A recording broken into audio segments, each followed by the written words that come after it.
Welcome, ladies and gentlemen, to our opening day of Blade and Soul Korea Season 1. My name is Joe, so joining with me is Ending Life. And we're back for another season, for another year of Blade and Soul Korea.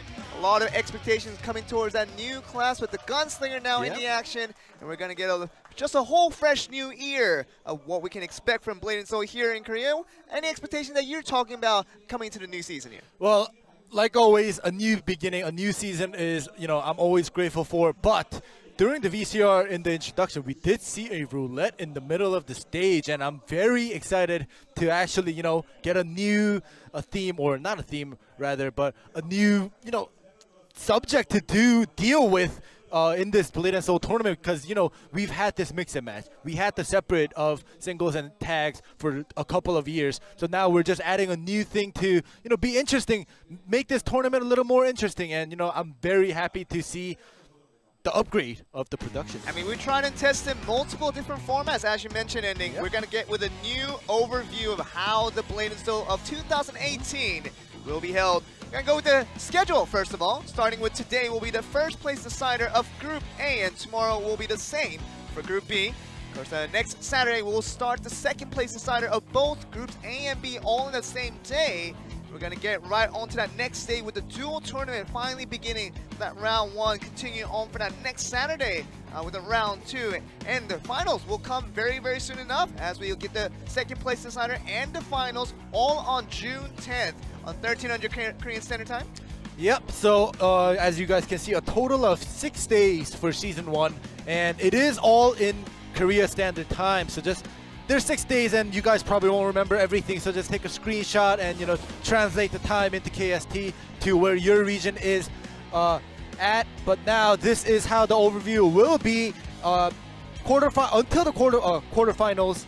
It will be all best out of 5s and semifinals, and the finals will be best out of 7. And Joe, explain to us that thing in the middle that says random. That you were talking about earlier, Ending. This is what it's all about, because this is the change, the big change that we had brought into the 2018 Blade and Soul. That will be a random match in the middle of all the best out of 5s and best of 7. So in set 3 for best of 5 and set 4 for best of 7, we're going to roll a roulette. Of course, it's going to be rolled by the referee themselves, and going to decide whether we're going to play a single or a tag. So, what that really tells us is that, when we have teams that were once better at singles more than tag, and sometimes the other way around, they were more focused on one mode over the other. Now you got to be demanded to be good at both modes if you want to be competitive here at Blade and Soul 2018 with Korea. And just means that anything can happen in terms of who we know do better at singles and do better in tags. And based on the roulette, we could see the matches going either way. Yeah, and as you guys saw, it is best out of 5 for today. And like Joel mentioned, now the tournament format is forcing or demanding of teams to be good at both singles and tags, and adding that roulette randomness. It is a 50-50 if you see the roulette. It's either tag or singles, but if you guys saw on the bottom, a singles player cannot come out again during the random, or during, you guys saw at the bottom in the best out of 7, you can't come out in the round 2 and 5, blah, blah, blah. But either way, all your players have to be ready for singles and tag at the same time. You got to be ready for anything, and we're going to look at the overview of the qualified teams. And Group A will consist of GC Busan Blue, IDEPS, and GC Busan Red, and Ha Ha Ho Ho, of course, the new team that came about. Group B will have Kudeta, KKC, Anarchy, and also Nyang. And just talking about what that means for the roster changes we had during the off-season. A lot of players have moved around. Some teams have stayed primarily the same, but we got to talk about some of the roster changes that will come forward into how we can expect the teams will do, especially against each other.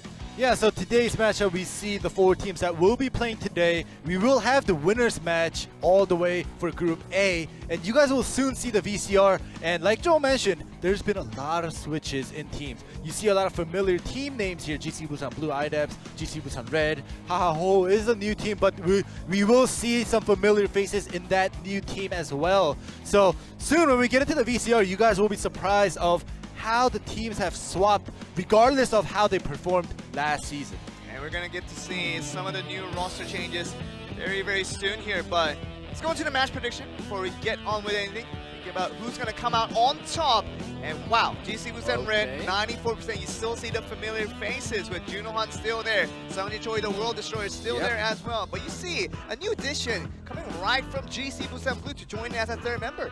Yeah, we do see Hyuki An over there in GC Busan Blue with Jung Ho-yoon. So if you guys remember last year, Jung Ho-yoon, the Force Master, the master of Force Master, you know, Hyuki An was the follow-up of that Force Master, but now they're in the same team. We're going to have to see what kind of composition they'll bring out, and you see Haha Ho Ho having Jinyu Park once again in this Korea tournament. There's a lot of stories behind how the roster changes came about, and all these people are going to be here to watch as we do see the new implementation of where the roster changes will affect the games here, because you know, as you can see, the fans are still believing that GC Busan Red is the strongest out of all, adding with Son Yoontae, Son coming from GC Busan Blue to join in this new team, so making a very, very strong roster overall. We're going to get to the live events, obviously. This is going to be only applicable for the people who are here at the OGN studios, and if you want to take part, you always have to just get a really expensive ticket.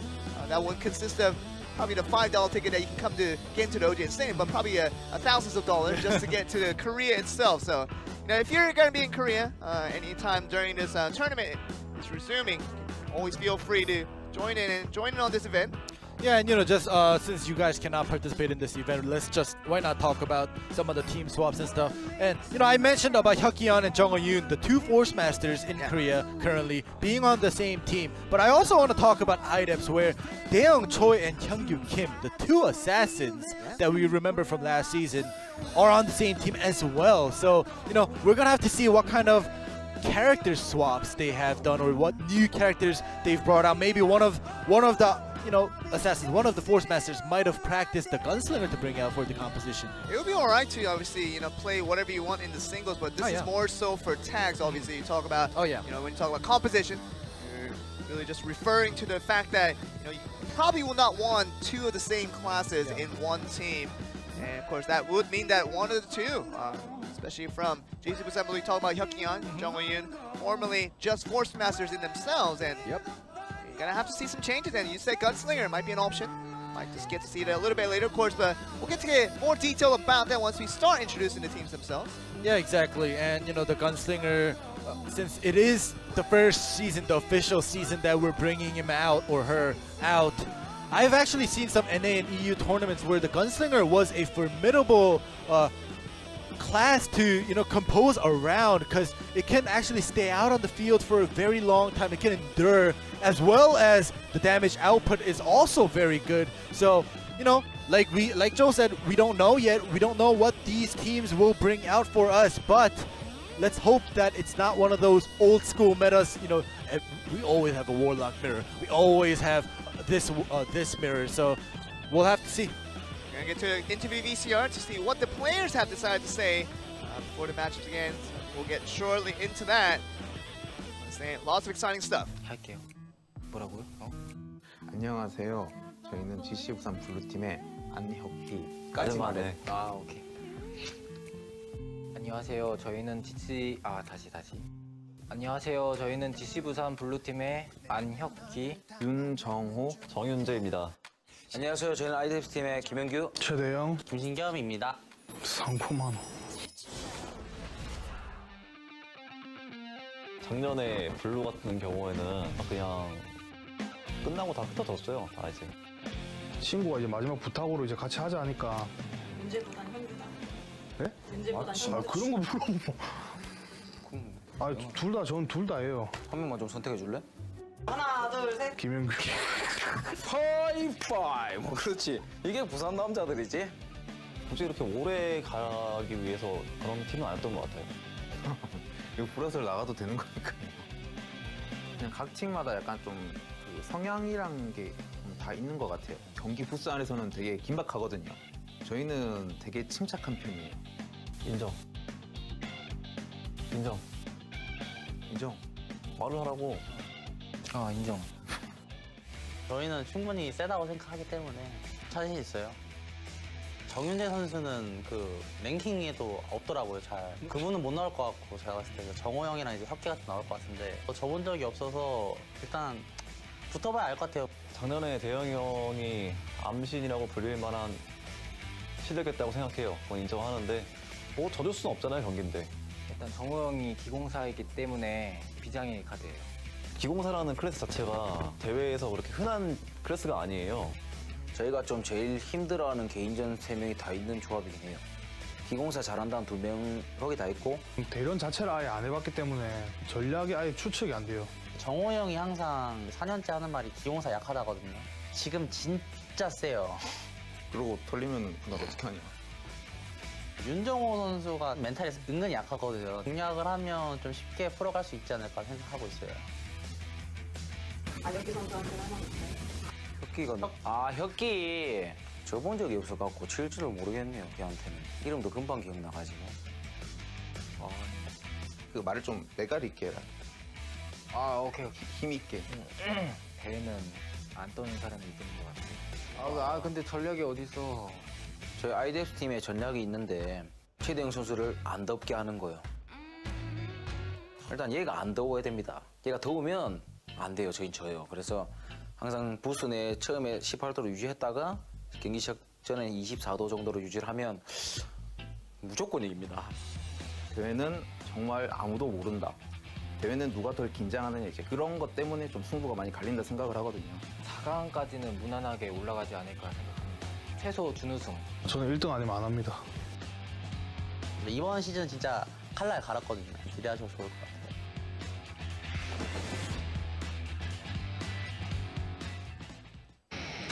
Really exciting stuff because we do get new teams left and right. And GC Busan Blue, these are not the faces of GC Busan Blue. You're used to Yoon Jae-jung was only the stay. Yeah. He's the only one that stayed in from the 2017 roster. And joining in is from IDEMS. Jung Ho-yoon coming in as the master of Force Master. As you always like to mention, ending, and he's going to be joined in by the apprentice of Hyuk-yeon. So you talked about Gunslinger earlier, and Hyuk-yeon is going to put that as an option. So probably in the team, the mix and match, talking about that tag matches that we'll see. We'll probably get to see the first signing of the Gunslinger here. Yeah, and it is interesting, like you mentioned, Yoon Jae-jung is the only one from the previous GC Busan Blue staying in, getting these two Force Masters in, and Hyuk-yeon does, like you said, have the Gunslinger down. But we'll have to see what IDEFs will bring out with Shingyun Kim and Daeyoung Choi and Hyungwoo Kim as well, the two assassins on that team as well. We'll see if they'll bring out the Gunslinger, or maybe they'll surprise us with another class that we did not expect from either Daeyoung Choi or Hyungwoo Kim. But on the other hand, Shingyun Kim, we already know that he plays all the classes, and he's had experiences with at least 4 to 5 classes being played in the tournament as well. But now we do have IDEPs on screen, and they have so many classes down, it's hard to predict what their main will be for this season 1. This is 2018 IDES, where we get Shingyun Kim from Coup d'etat last year, Hyungwoo Kim coming from GC Busan Red, Daeyoung Choi coming from the World Champions GC Busan Blue. So GC Busan Blue, other than Yoon Jae-jung, has all split up and has gone their separate ways. And IDES, I mean, this on paper looks like a very strong roster. And talk about Hyungwoo Kim usually was the assassin player, but with Daeyoung Choi literally being the best assassin in the world, you can't really rival this guy. And Hyungwoo Kim decided to go with the Destroyer this time around. Alright, so Hyungwoo Kim will go. So this IDEP's composition is kind of like one of those old school compositions where the Gunslinger isn't there and the Force Master isn't there. We do see the Warlock Destroyer composition with the Assassin on the DPS. So we'll see if this kind of old school composition will work out against this Gunslinger on the other team. Gonna get the match prediction for this special match, and 92% for GC Busan Blue. This is not the same roster that won the World Championship in 2017. This is a very much a new roster with still brand new addition. Thinking for the fans, there's still a strong addition that can go very well against IDES, but you just can't count IDES just based on that number alone, because they do have a strong roster of really talented players, and how well they meld together will probably be the biggest outcome in terms of how we can get the fairest of outputs here. But we're gonna get a set 1 right on the way here. Yeah, and the predictions are the fan-based predictions, the votes that go through online and in the live stadium. But this is not, it's not, you can't really say it's a troll vote, because for the fan votes and for the Koreans that are participating in this voting, is actually participating in the events. So, you want to get it right as much as possible so you get as much items for free for winning that vote prediction. So, we'll have to see if maybe some skills, some compositions might work out better for GC Busan Blue, even though it is not, last year's GC Busan. Just showing that the first match will be the tag match to begin us off, so that's something very different from what we're commonly accustomed to. We usually like to see the singles to begin us off, but tag right away from the get-go, and you're gonna see the new class with the Gunslinger probably be held by Hyuk-Yeon, but otherwise it's gonna be a very common match between two strong sides, and I don't think we should count out items just yet. Let's see what happens though, because we're gonna get on to game one. First tag match, the first opening day matchup between GC Busan Blue and items for game one. Let's get it on.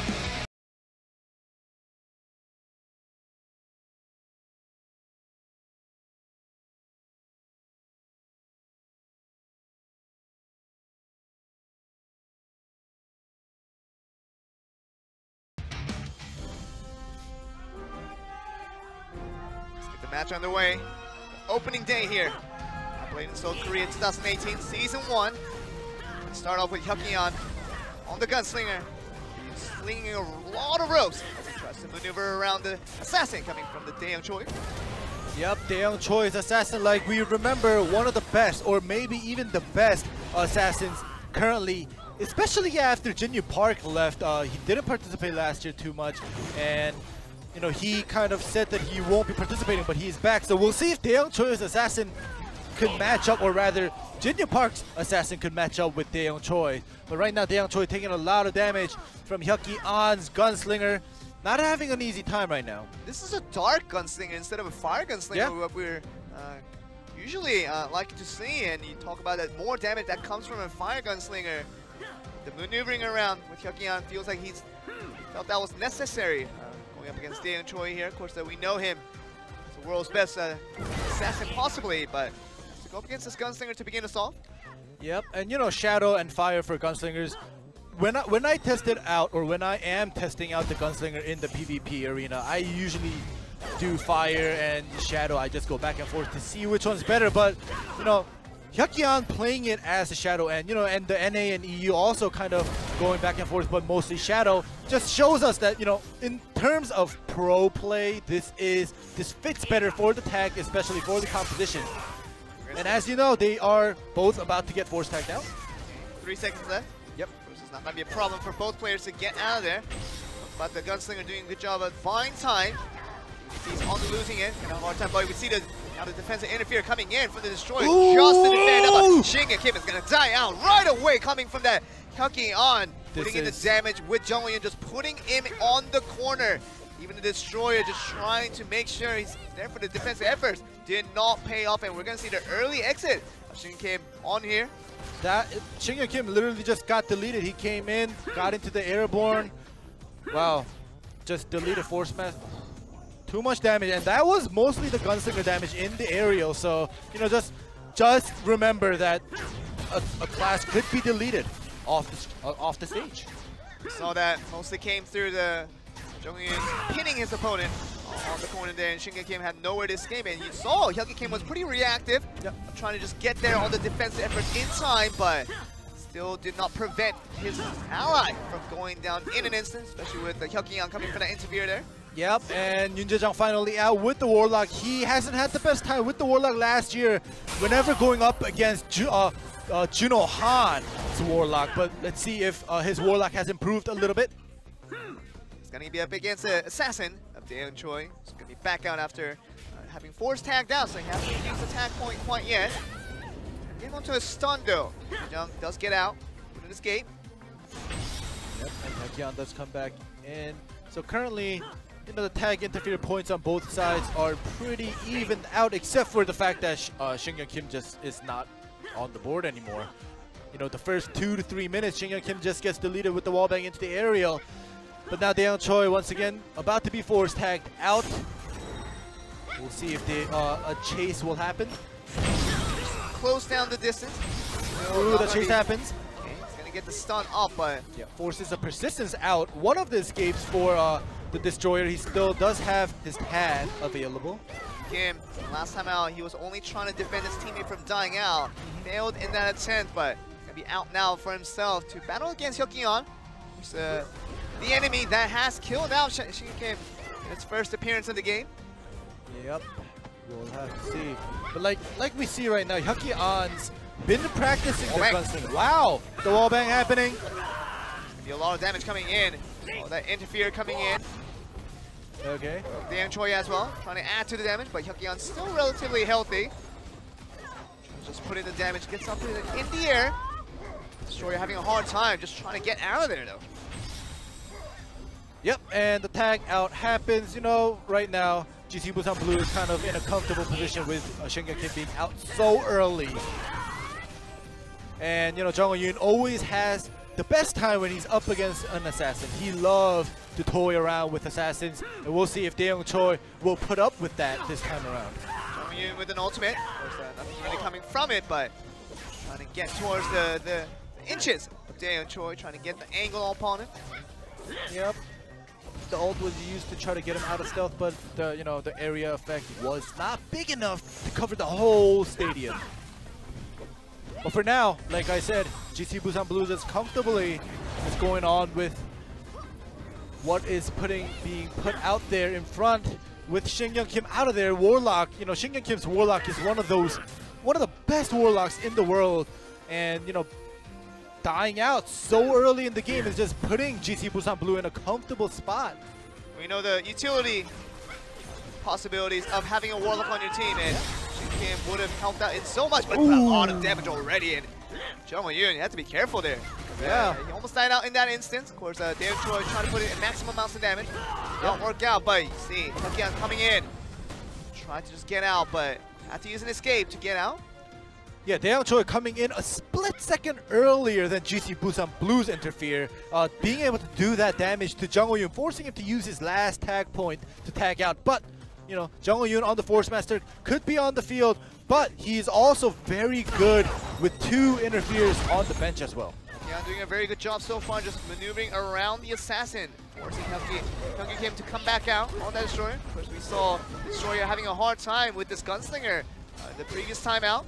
And continue to have that struggle here as we see Hyung Kim not having much room to move around. Yeah, Hyung Kim's definitely, his comfortable class is the assassin, but him going on the Destroyer, I'm pretty sure he has practiced a lot, he has a lot of experience with the Destroyer, but, you know, his comfortable fingering on the keyboard is for the assassin. So we'll see if the Destroyer on Hyukyeon on the Destroyer will be able to kind of pull his weight for this team. We've seen this matchup between the Gunslinger and also the Destroyer being that the mobility that a Gunslinger has over the Destroyer just allows it to kite away. Yeah. And just put in constant damage while the Destroyer just has a hard time to even chase. Tries to get to where the Gunslinger might be, but if you're Hyung Kim, you have to overcome that disadvantage. Tries to make something happen. See that's starting to happen now. Jung Yoon just trying to come in for the defense interfere. Alright, Daeyoung Choi also comes in, tries to help him out. Kind of nothing too much happens on both sides, but Hyukyeon will be force tagged out in 2 seconds. The chase, will it happen? And just here, the damage still coming in. Hyung Kim gonna be knocked down on the ground. Wow. Trying to just get as much as he can, but still has to use his last tag to get Daeyoung Choi now back on the field. Yep, landing that daze Hyukyeon before he gets force tagged out, but the ult is happening. We'll definitely dodge it, yeah. Warlock ults, you usually, most of the time, don't get hit by that. Just time distortion, just to get all the cooldowns back into play for Yoon Jae-jung. Yeah, Yoon Jae-jung hasn't been making too much plays as a Warlock right now. Maybe it's because they're so comfortable with Shin Kim being out. We'll have to see. Daeyoung Choi is not, just any assassin. Feels as if they are really trying to get this into play and trying to make sure the most out of these interactions, because they still have 3 members GC Busan Blue. Use that maneuver around it. Has that 1 tag point for Hyukyeon. Move around the assassin as much as they can. Yeah, Hyukki is the only one with a tag point, so his teammates, they all have their interfere points ready just in case. But you know, regardless of what GC Busan Blue is up to, IDEFs, they have to make a move. There's only a minute and 15 seconds left. They have to eliminate one or just get as much damage output as possible, just in case it goes down to the TKO.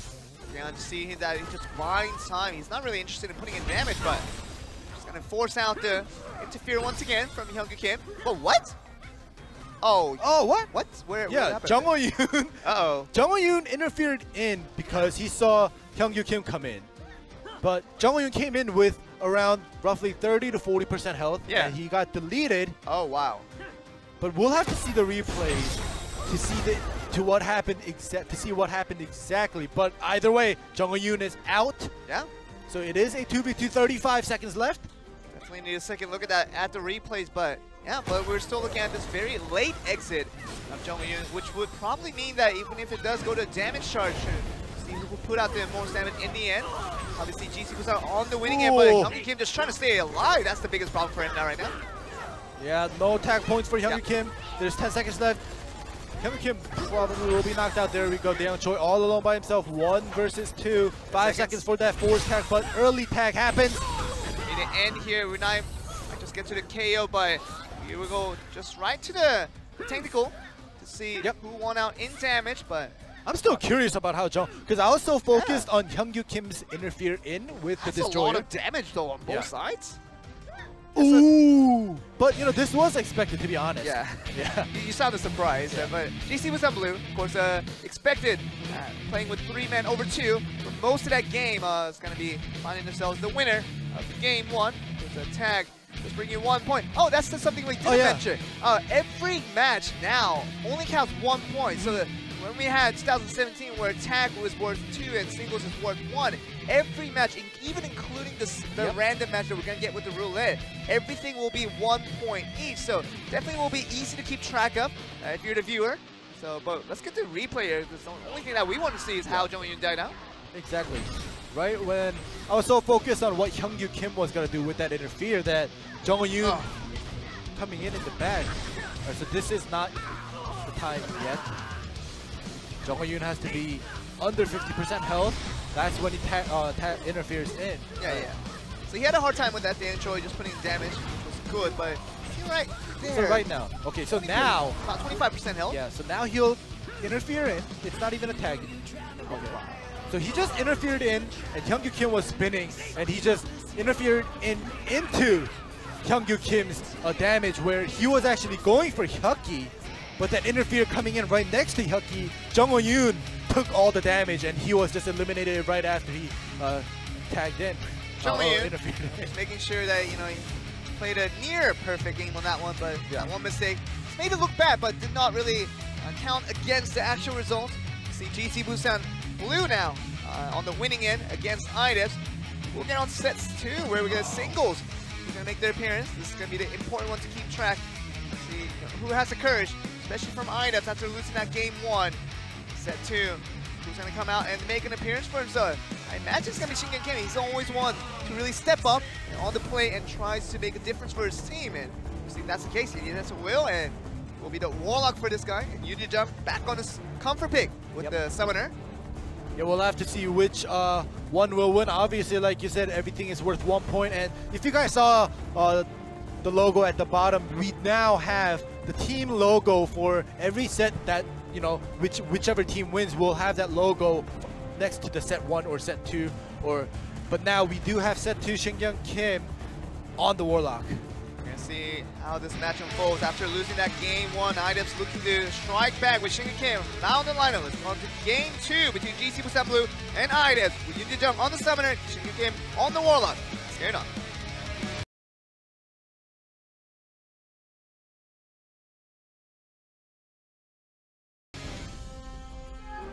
Not wasting any time here. Get into the match.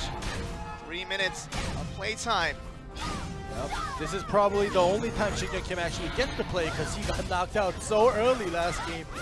Didn't even have the time to warm his hands up.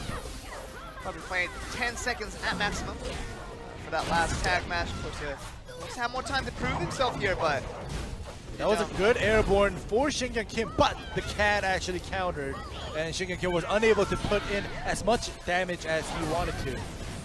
Still putting in damage though. Jung on the losing end of this trade so far, and gonna heal back just for a little bit, but once we get to the TKO, that probably will mean that Shinigami probably gonna get the better out of these trades. There we go.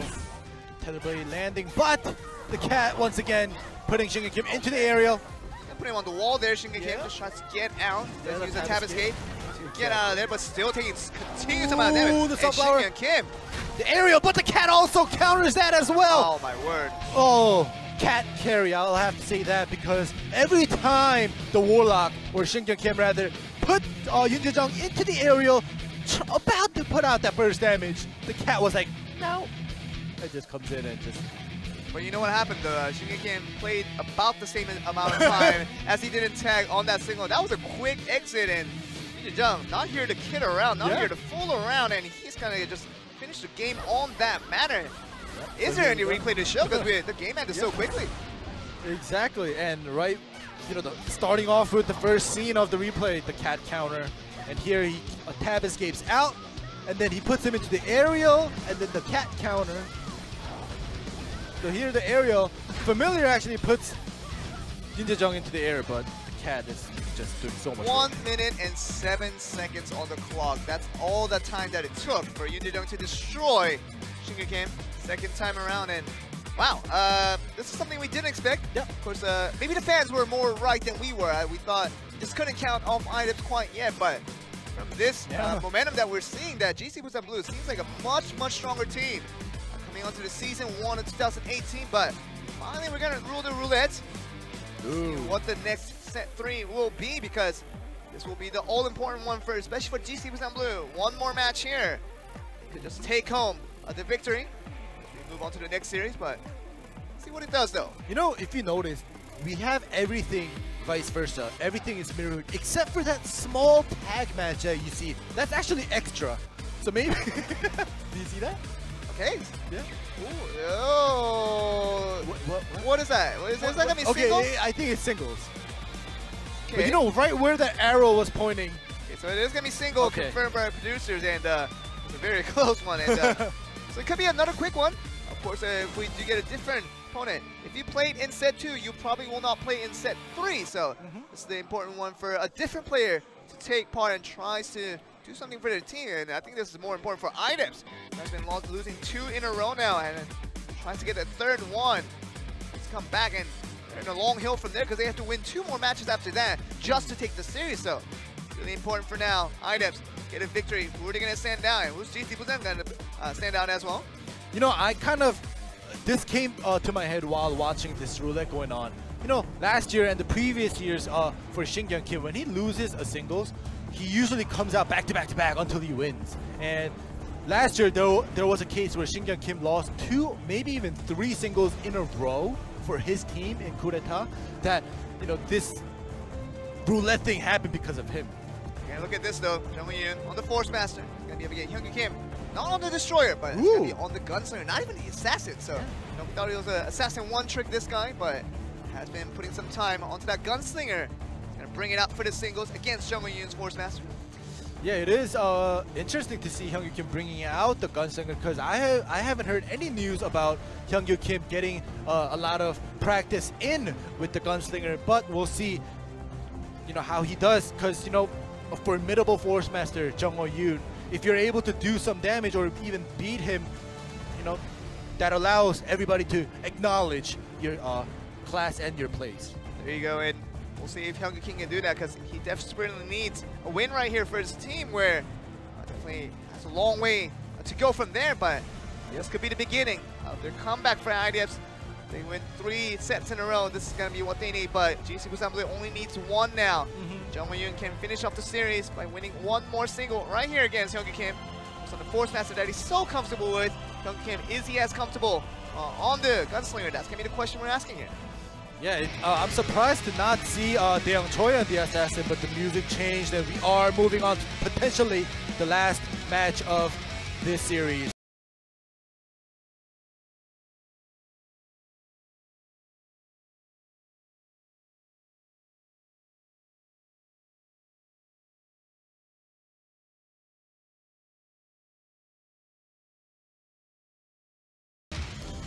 we're going to see Jung Yoon, Force Master, very much expected for a second entry in singles, but what you were hinting at ending was that IDEPS might have been better off sending Daeyeon Choi. He's a very good assassin.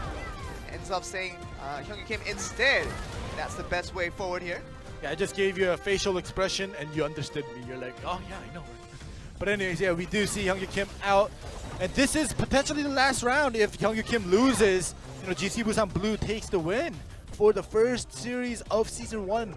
So you don't want to do that. So I'm pretty sure Hyung Kim is comfortable on the Gunslinger to bring it out, because if you lose, you're done for today. It really is. And Jung Yoon, we're wanting this play now and see if that 92% win prediction is going to be true here. But Hyung Kim, wow, putting a lot of damage onto Jung Yoon there. Here we go, another daze. Hyung Kim's waiting for that escape to be used for Jung Yoon, but the mind games that's being played here is just too much for me right now. Jung Yoon has to be careful. He's very, very low on health. Let's freeze himself up, but it's not going to get too much health out of that interaction. Jung Yoon still getting damage out there. Hyung Kim might be able to finish off with just a few more hits, and might just get into set 4 if Hyung Kim can get this done. Not too far away now. Yep, we'll have to see the Gunslinger being so good in the tag. Oh, there we go. That fire strike from the top, that will be what it takes for IDEPS to get their first victory in this singles. Of course, there was a random match, and Hyung Kim stepped up to his plate, showing what is up, and he's going to get his team right back into the game here. We're going to get a set 4 to see if this continues, or GC Busan Blue, can they finish it off? Because we need to win one more game, while IDEPS needs to win a couple more to get this series back into their hands here. Yeah, missing a lot of CCs right there for Jung Yoon. It's not gonna be good for you. But Hyung Kim played that very well, kind of playing mind games. Same for Jung Yoon, he was playing mind games as well, but he was already on the losing end for the trade. So it was inevitable unless Hyung Kim made a very big, enormous mistake. But it kind of played out the way Hyung Kim wanted, and it allows IDEPS to stay in the game for now. See the IDEPS fan here just cheering on for his team, and understandably, they have very, very good players, but have lost the first two. Now back in it just a little bit. 2-1 on the scoreline.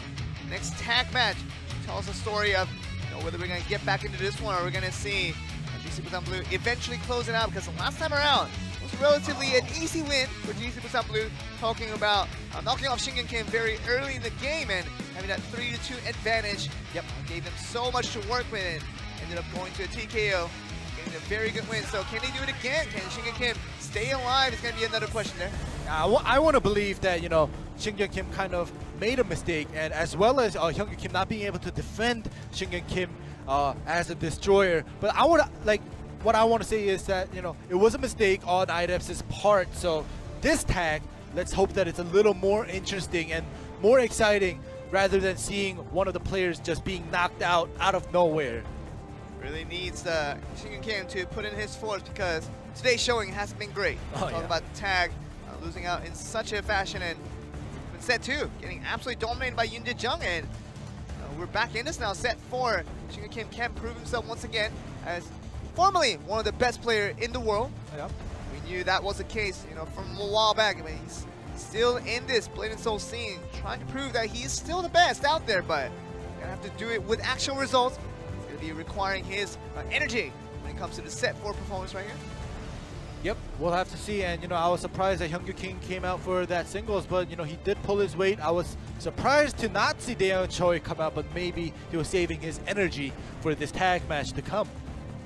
So we're gonna see after losing that set 3, can GC Busan Blue bounce back here to win that one more game that they desperately need to really get the series win right here. Of course, the 92% of the fans voted that GC Busan Blue was gonna win this one against IDEPS, but definitely hasn't happened quite yet. There's still a bit of games to go. If they win this tag match, it will be all over.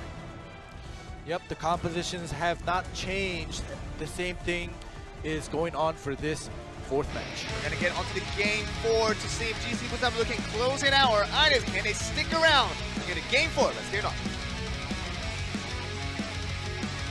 Yeah, we did get a confirmation that one player did disconnect, so we probably will get a remake until we get the situation sorted out. So the music will still be running, as usual, just trying to get into the game first. So there's no confusion for you guys, to make sure that we're still keeping aware of you, just watching the viewers, and you don't have to wait too long. We're just gonna wait for the players to reconnect. Yeah, it won't take long. Yeah, probably won't. It won't take long. But you know, I also wanna, I don't know, this is kind of off topic, but Shin Kim lost a lot of weight. I haven't seen him this slim for the 4 years I've been casting Blade and Soul, and this is the slimmest that he has been. I didn't notice him at first. Hey, looking very good, Shin Kim, but you know, so far the case has been he lost weight, but he lost skills as well. I mean, you can't lose both at the same time. You gotta get back one or the other, but I'm sure Shin Kim is looking a lot better. I'm sure he wants to look a lot better on the stage when you're talking about playing the games himself, but like I said, set 1 and set 2 wasn't the games for him, and trying to bounce back to prove himself once again in set 4. This will be the all-important one here. As soon as we're ready to get into this one, we'll be ready to get in right away to see if Shin Kim can stay alive in this one. Yeah, that is the big factor. Will Shin Kim be able to stay alive for at least a minute or two? You know, not getting deleted by the opponents, but we'll have to see if that is the possibility right after we get into our 4th match. But you know, if IDEX wants to win, they have to win 3 in a row. They already won 1 in round 3, so we'll have to see about that. If we're ready to go, let's get into the game. It's game 4. Decide who's gonna win this tag match.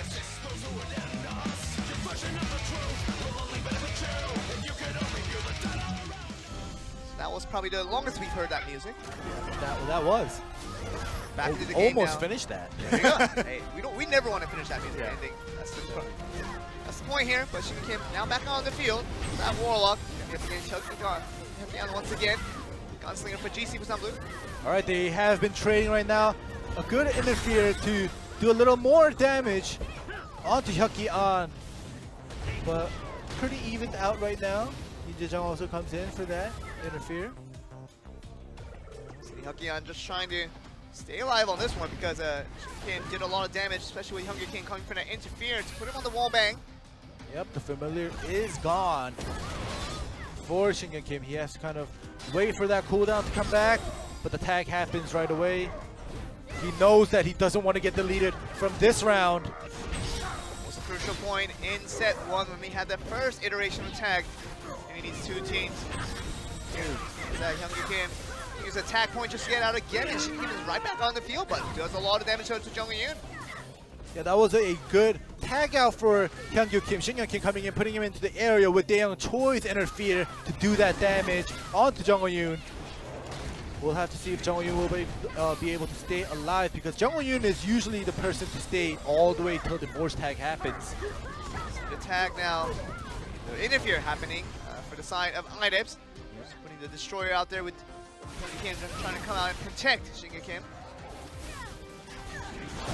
Like we said, Jung-Yoon is just enduring this. He will get his escape back in 3 seconds. Jung-Yoon just trying to get away from all things here. It's going to tag out to Yoon Jae-jung, but it's going to take a lot of damage from Shin Kim. Onto the aerial, but just gets out just a little bit before anything happens. Daeyoung Choi now on the field with the assassin. Yep, Shin Kim tags out. He used 2 of his tag points already. The first, not even 3 minutes, for the first 2 minutes, Shin Kim's 2 tag points are being used. So in terms of tag and interfere points, it just seems as if GC Busan Blue is maintaining and managing their points a lot better than IDEPS right now.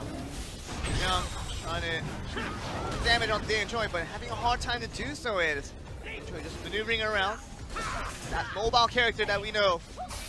Assassin's doing a lot of work to force him to tag out and bring Hyuk-An back in on the Gunslinger. Gunslinger versus the Assassin. We'll have to see if Daeyoung Choi still got it in the pocket. But this is probably his first time going up against a Gunslinger in this live tournament. I'm pretty sure he practiced a lot against it because it has been the meta recently and currently, and still going on with that, as you see Hyuk-An and even Hyung-Kim using that Gunslinger in solos. Gunslinger has been out for quite a while in 2017, but has not been played at all. All throughout the World Championship of last year. Yep. You can see the first season where it is implemented. Hold that thought there. We're going to put a lot of damage in. Thinking Dae Choi and Hyungi Kim as the duo was going to put the damage onto Hyungi on, but was protected in that meantime. Dae Choi trying to make his move, but Hyungi's just pulling away from him. Like this Gunslinger being so mobile, across the field very quickly, just doing damage. Dae Choi just waiting for 5 more seconds to just get out of there, but takes a little bit of damage. And that will add on to the accumulation, the total damage shot that we eventually will get in 6 minutes. We'll have to see if Hyungi Kim will be able to pull his weight this time around, because last tag match, Hyungi Kim didn't make too much of a difference with his destroyer. Let's see about that. Hyungi is playing very aggressive. 13 seconds until that force tag happens for Hyungi. Will he be able to do the same thing that he did last time to Hyungi Kim, dazing him before he gets force tagged out so he doesn't get chased?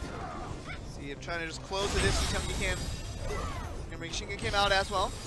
Ooh, wait for that to happen. Tries to do the damage onto Jung Won-yoon there, but it's very little of him. Jung Won-yoon's gonna be able to strike right back. You see, Dae Choi coming right at. Had to use the stealth right away to get out of there. Yep. Here we go. Not pulling him out of stealth at all, unfortunately for Jung Won-yoon.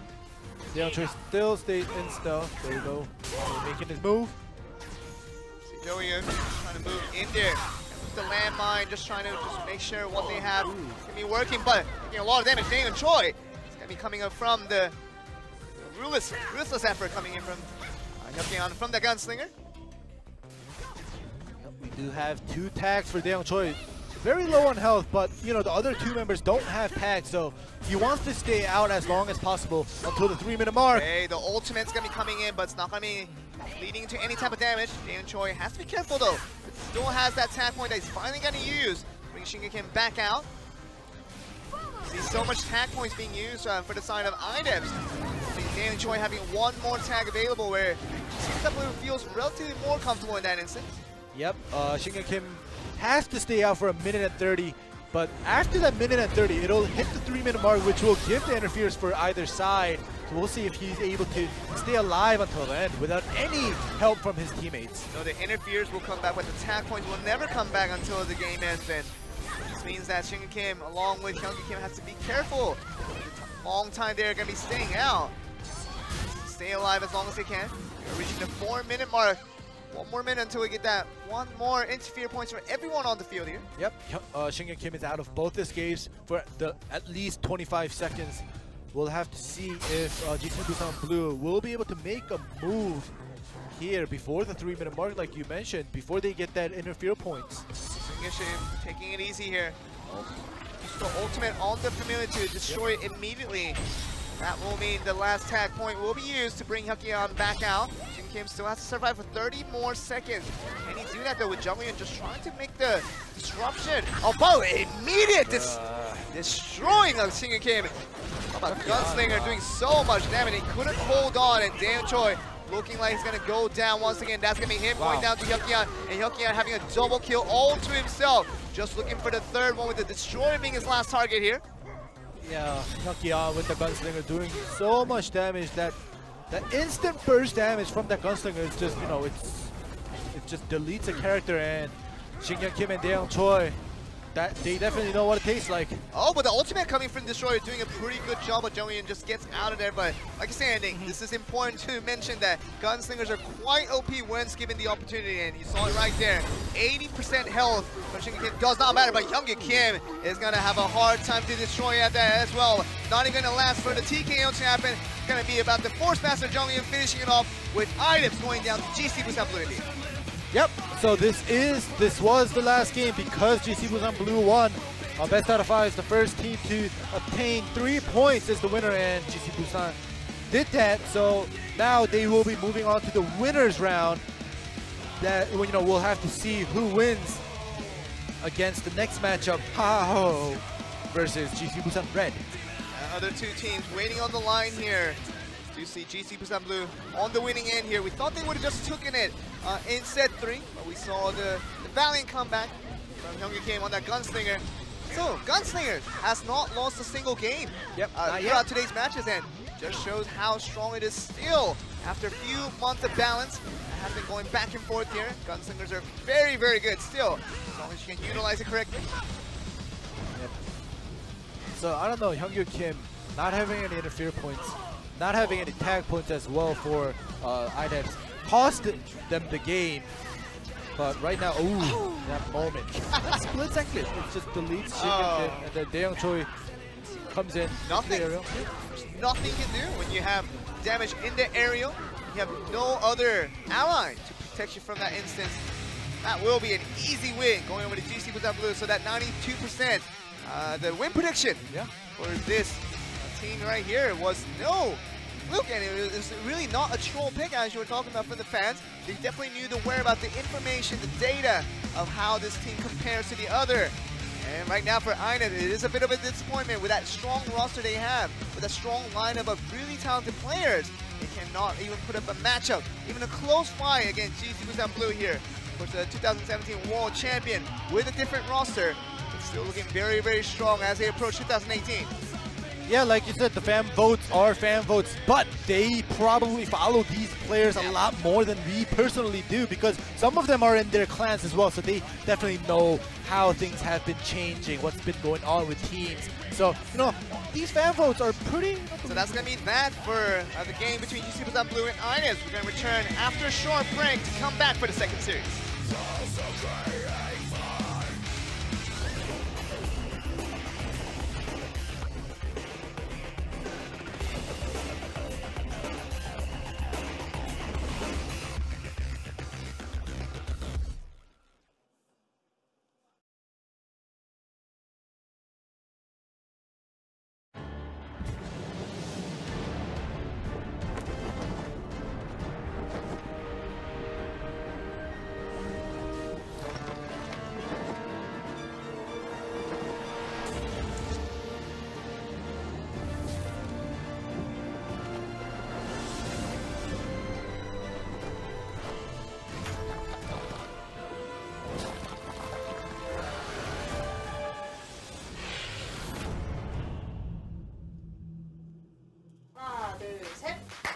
저희는 하하호호 팀의 김재유. 저희는 하하호호 팀의 김재유. 잠깐만, 아까 이름 못 말하겠노. 저희는 하하호호 팀의 김재유. 박진유, 서정호입니다. 안녕하세요. 저희는 GC 부산 레드의 한준호, 최성진, 김윤태입니다. 너무 빠른 것 같은데요. 맞지. 팽이 성격이 좀 급해. 한 템포만 느껴. 안다. 가져와. 작년에는 그 GC 부산 블루로 했었는데 준호 형하고 성진이 형이 같이 하자 해서 여러 가지의 클래스를 잘할 수 있는 선수가 필요했었거든요. 진이 형이랑 이제 많은 팀을 해봤고 진짜 잘하는 형인데 멘탈이 많이 약하세요. 성적도 좀 저조했었고 작년 시즌2를 끝으로 대회를 안 나가려고 마음을 먹었었는데 이분이 옛날에 제가 개인 방송 같은 거 할 때 회장님이셨거든요. 회장님이 또 하자면 또 해야 되니까. 예선을 치러보니까 역시 너무 잘하시고 보조만 해주면 진이 형이 다 할 것 같은 순차감이 있는. 아름답다. 내가 볼 때 박진우가 고문이었는데. 그렇지. 그런 면이 없지 않아 있어. 그래, 손 떤다 이거. 잘 보면 손을 막 이렇게 버들버들 떨어요. 다다다다다. 그 구멍이 한 명 있거든요. 구멍이 있는 성진이를 구멍이 있다고. 구멍이 막거든 내가. 아니 할 말이 없다 해요 그냥. 준호야, 네가 진유도 있었고 내도 있었잖아. 누가 구멍인데 솔직히. 그러면 안 돼 형. 왜? 이러면 또 전화 온다니까 나한테. 이거는 나가면 안 돼. 진용 삐지래요. 누가 구멍인지 꼭 한번 가려봅시다. 박진유 씨. 개인전 1세트다. 1세트 들어온나? 아, 근데 그 진유 옆에 있는 오른팔 왼팔이랑 제 옆에 있는 오른팔 왼팔이랑 금덩어리랑 봉덩어리 비슷하게 그런 느낌이거든요. 그래도 링검사 직업에서 무난한 건 역사 최성진 선수 아닐까 싶습니다. 싱글로도 질 것 같습니다. 랜덤 매치가 생겼는데 태그가 나오든 개인전이 나오든 저희가 이길 수 있다고 생각하고 최선을 다해서 하겠습니다. 저희는 이제 기본 베이스가 달라요. 탄탄하다고 해야 되나? 아 왜? 에반데 제가 블루팀에 있었을 때 보다는 이제 더 좋은 성적을 낼 수는 없어요. 무슨 소리야? 작년에 우승, 준우승 이게 말이 돼? 우승 하면 되잖아. 아니야, 그건 힘들어. 유신 상태가 글러먹었네. 항상 형 말했던 패기가 중요하다고. 그냥 다시 할게요. 작년보다 이제 더 좋은 성적을 내기는 낼 수 있을까요?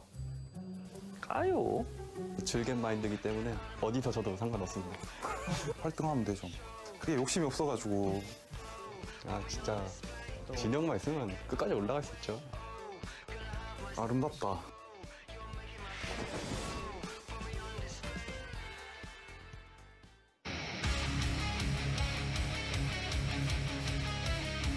Welcome back, guys, and really hearing for the interview from both these two teams. How this team really emphasizing good energy, positive vibes, and just a lot of laughter. Anthony Jung-woo-seo, Jae-yu Kim, and Jin-Yu Park is now back on the Korean Blade and Soul scene. Has kind of already mentioned his retirement. Yeah. Thought that was going to be a thing, but kind of like Michael Jordan back in the day, he's going to make his return. Of course, we saw what Michael Jordan did after his retirement, coming back. Hope that doesn't happen in Jin-Yu Park. Really want the best for this guy. Once a legendary assassin, one of the best in the world. But that has been the case a few years back, and now we're back in 2018. How does Jin-Yu Park look now? That's going to be the question we want to ask. Yeah, you know, I'm actually kind of surprised, but I can't disagree with your comparing Jin-Yu Park with Michael Jordan, but Jin-Yu Park's retirement timing was perfect, I think, personally. When he retired, he performed so well in the previous seasons, previous tournaments, and then he just retired, and everybody just remembers him as the God Assassin. But he comes back here now. We'll see if he will, you know, keep that name for himself. It's a strong opponent. Team to go up against in the very first game of the season. It's going to be against GC Busan Red, looking like the favorites. This tournament altogether, Yuntae-son joining in from GC Busan Blue as a champion of basically almost every single season that we played in last year's Blade and Soul. We talk about GC Busan Blue winning out first, and second in Korea finals, and even first in the World Championship. This team was undoubtedly the best team in the world, and they sent over Yuntae-son back to their sister team with GC Busan Red to join forces with obviously Juno Han and Sungmin Choi. We all know these guys as the best in their field. Sungmin Choi, the world destroyer. Can never forget about this guy. And you know, what does that really bring? What does that bring with Yuntae-son on the line and now? What does that add to the composition that we know with Juno Han? Sungmin Choi is so familiar with that. Yeah, we'll have to see, because Yuntae-son, it seems as if he will be on the gunslinger. So, you know, Yuntae-son being those having the taste of winning so many times last year, we'll see if he's able to carry that momentum for his sister team, GC Busan Red, now being his team for this year, 2018 Blade and Soul. Match prediction for this game 2 here. Wow.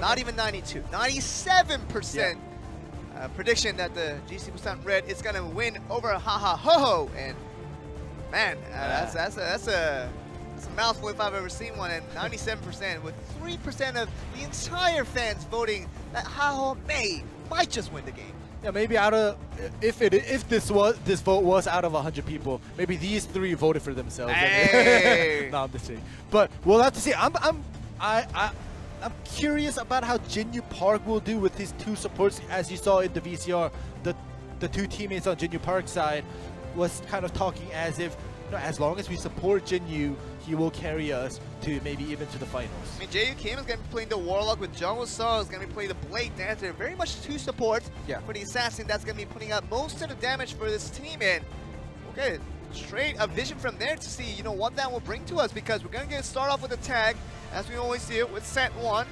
Jin-Yu Park and his boys. Can they get it done?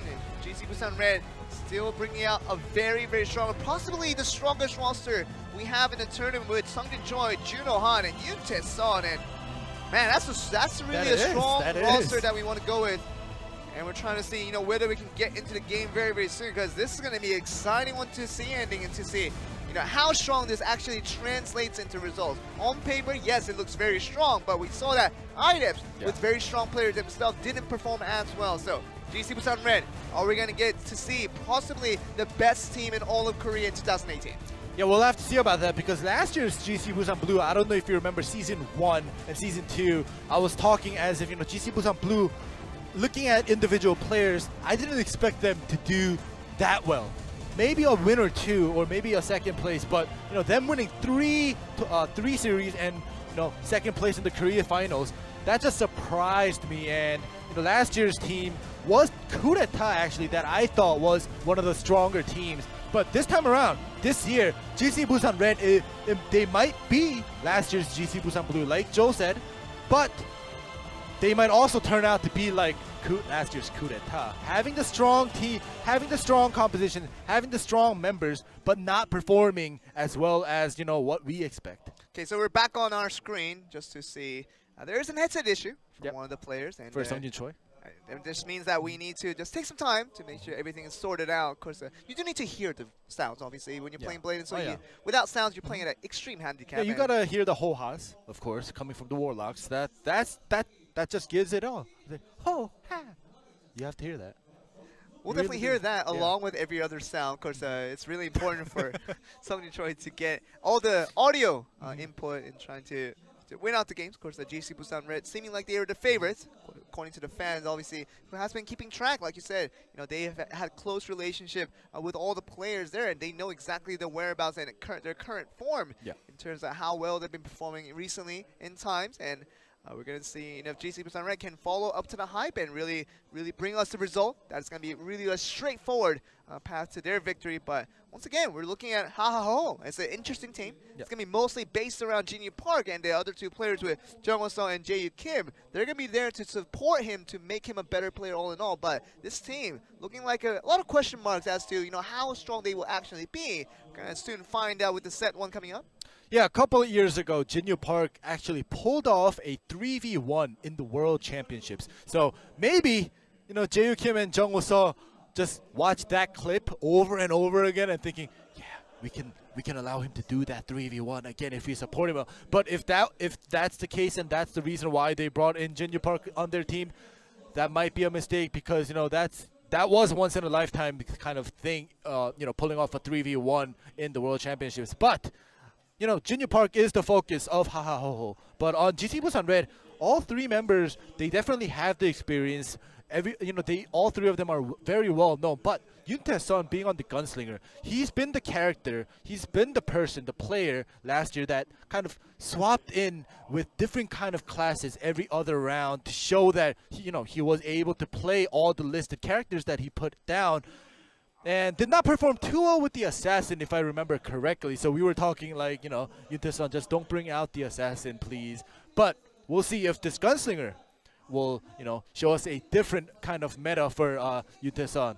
And Yoon Tae-sun, always has been a versatility player when he talks about multiple classes, being able to play it very, very well. Even the Assassin, at times, it was pretty good. Oh, yeah. And we can't always mention that out. But the Gunslinger is going to be the meta that's really feels as a necessity for all the teams out there, and just going to bring him over from their sister team in Juno Han, obviously Sungjin Choi. These two players have already proven themselves time and time again that they are basically one of the best in their own respective classes, and bringing now this versatility player with Yoon Tae-sun, now going to be primarily focusing on the Gunslinger, probably will believe that they will just only add on to the already success that GC Busan Red already had. Of course, you talk about GC Busan Blue being the only stronger team. GC Busan Red seeming like they want to become the better team, become possibly the best team in the world.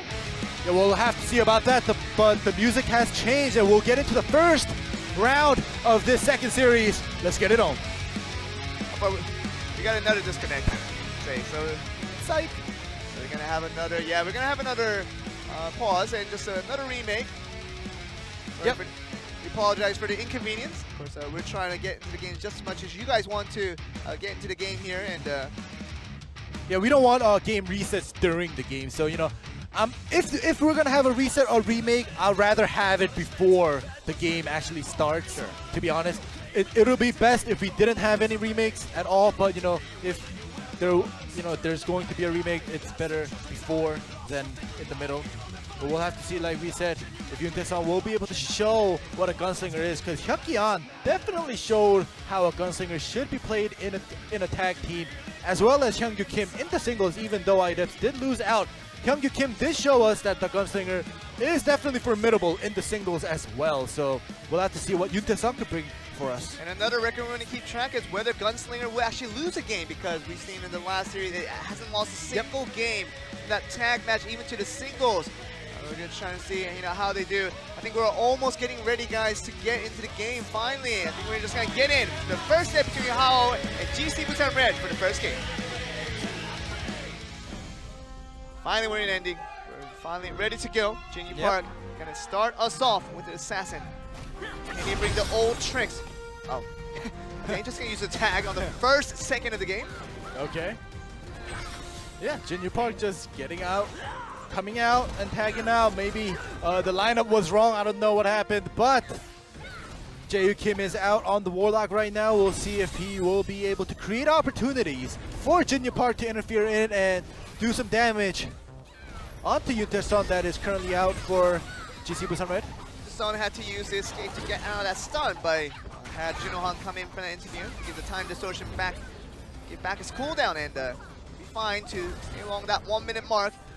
Son wants to stick around to get that force tag if necessary. Yep. Jae-Yu Kim is familiar, almost gone, and Yuntae-san's definitely waiting for that timing to make his move. There we go, very slowly he goes close. Gets in range to start his damage. There we go, the back roll happens, as well as that escape for Jae-Yu Kim. Jae-Yu Kim is going to have to force use all those escape opportunities out there, and that probably will get him into a dangerous situation if he can't protect himself here. He's going to a daze once again. He's going to just get right back out and going to just tag out. Jungwoo Sung getting out on the Blade Dancer here. Yeah, we are seeing 2 tag points being used by Hahahoho already, and Jinyu Park's tag also kind of being questionable, but using so many tag points early on, it's not going to be good for you as the time goes on. There's still 8 minutes left, and you don't get any tag points back. Ooh, but that chase forces Junohan to use his escape right away. Very good chase there, very reactive there from the Blade Dancer of Jungwoo Sung. Get him on the grab there. Phantom grip. Lead to any damage, but it's going to be Junohan just trying to get out there, but putting a lot of damage now with the Warlock in. Wow, what a damage that you can do with the Warlock and the combo right there with the interfere. And that is going to be Jungwoo Sung going down as the first man for this game in this first set here. Yeah, the Warlock Airborne with the Gunslinger interfere is just going to just the 2 classes that can do the burst damage and another one. Junohan just taking the game single-handedly. Jae-Yu Kim, is he going to be able to survive here? That's the question we want to ask. Yeah, and if all the supports die, what is Jinyu Park going to do by himself? You're supposed to support him. That means stay alive and support Jinyu Park, but when they tag out, Jinyu Park comes out. We'll see if he's still got it. This might be the fastest tag finish we might have seen in a very long time.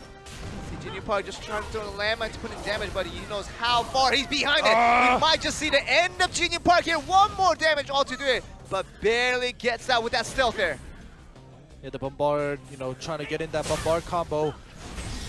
Punished him to probably 1% health right now, and one tick. Sung Choi, he just needs 1 hit. 1 hit, and that's got to be able to do it. That's going to be him knocking him down. Jinyu Park's going to be out there. Jae-Yu Kim's going to come back out and try to just hold on as much as he can, but we know how much of a disadvantage they're at the moment with Hahaho. Yeah, a Warlock pulling off a 3v1. We haven't seen that yet. And into the aerial, a clean finish. Wow. Man, that just ended in 3 minutes or so. And we had a little bit of delay that prolonged the beginning of this match, but the actual game itself was pretty quickly done by GC Busan Red. Yep, and GC Busan Red, like we were talking about before, whether they may be this year's strongest team, or they may be, like a coup d'etat, where you have the strong players, but you don't perform as well. But for now, after this first tag match, it shows that, at least to Hahahoho, GC Busan Red is a super strong team that seems as if it's, it'll be very hard to beat them in at least a tag match. And I like how the GC Busan Red has a definite characteristic of the utility of each player. Obviously, Juno Han coming in as the most of the damage dealing, and the Gunslinger still just adding to the damage with that interfering. You saw right there. That was mostly coming in from the Gunslinger and the Warlock all together with the. Man, that's a lot of damage, and you saw what happened on the second time around. JUK couldn't stick around for very, very long. Yeah, and this is what happens. We saw a lot of good interference from Yute-sun as well as Sungjin Choi, but Juno Han did so much damage and created so many opportunities for his teammates that I only remember what Juno Han did. But it was, it did take part with Sungjin Choi and Yute-sun as well. Really showing what they're really planning for the rest of the year. Because GC% Red looking like a very, very strong team at the moment. Singles, gonna tell us the better story of how well these players are prepared individually. We're gonna see Juno Han make his appearance, or we're gonna see even Yute-sun trying to come out with the Gunslinger. We've seen that as a very strong class being used for a 1v1. But we're gonna see who the players will be selected for both of these teams. Yeah, it seems as if the two support, quote-unquote support guys on the left are watching Jinyu Park kind of prepare. So I want to assume that it's going to be Jinyu Park for Hahaho, but we'll have to see who comes out for the GC Busan Red. We'll get an indication now of who's going to make the appearance for this next singles here, set 2, after losing game 1. Haho wants to come back stronger, and it will be Jinyu Park as you mentioned, but Sungjin Choi, wow.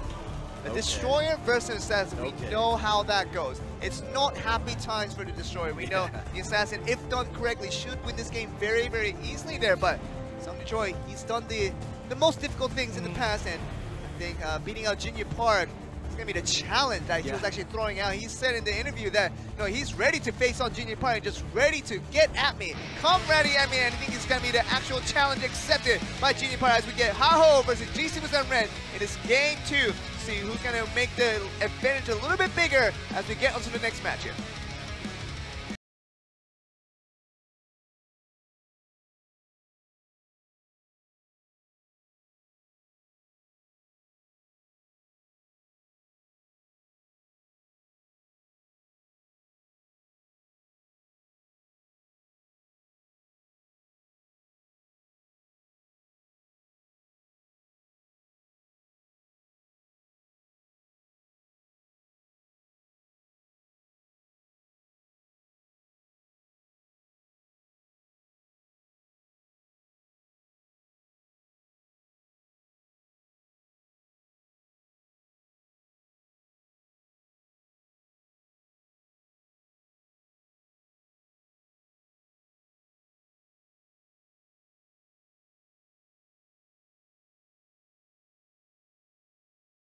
Here we go. We talked about in the interview, Jinyu Park notifying Sungjin Choi was the weakest link. Yep, GC% Red. Sungjin Choi thought the same. His opponents. Jinyu Park might be the weakest link on that team, but here's a chance to prove it now for both of these sides. Who the weakest player is going to be here. We'll have to see, because we talk about who's going to be the weakest player, but these two players are definitely the strongest, or have been the strongest in the past. But may constantly kind of been brought down with Jinyu Park being retired for a whole year. We'll see if he's able to carry his weight, because this matchup actually a couple of years ago, it actually happened and Sungjin Choi got beaten many times. I mean, Assassins are just so good against the Destroyer. We've seen many instances where it worked out so well. Tab escape, just trying to put the damage there, and force out the stealth. No escape. No escape for Sungjin Choi. He's just going to take full damage, and once again, it seems as if Jinyu Park will just not finish him with that Searing Strike, negating some damage, Sungjin Choi. Okay, Sungjin Choi still seeing that Jinyu Park still has a touch. It's not gone. Once the legendary assassin we knew of Jinyu Park, Sungjin Choi, now looking at his face, very entertaining there. See what that means though. Sungjin Choi, can he stick around for a little bit longer? Let's have these games coming back very, very soon now, so will be a lot more mobile. The way they can move around. This gives come back for both sides. See the knockdown, the back roll chase does not. The Shadow Slash doesn't connect. Sungjin Choi still hanging in there. Choi just trying to stick around while Jinyu Park just trying to finish him off here. Be careful, but that stun just comes through. The stealth is not going to be coming through right away. So just continue on the damage. How long can this last though? Finally the stealth is used from Jinyu Park. after taking about 50% damage. Still much more healthier than his opponent with Sungjin Choi. Yeah, 10 seconds until that Lotus of Escape comes back for Junior Park. 1 CC before that, he might actually die. So we'll have to see if Sungjin Choi will kind of play that. Right, there we go with the stun. Lotus of Flower. Lotus of Escape is not put down. This might be it. Oh, the Lotus is not. The Lotus is not out, and that's going to be Sungjin Choi coming back from a 20% health and from a 100% deficit, and he's going to get the miraculous win over the Assassin of Junior Park. You are the weakest link. Wow, so Sungjin Choi actually is telling Junior Park a message, sending him a message saying, yes, you shouldn't have retired for that year. You should have stayed intact or stayed retired.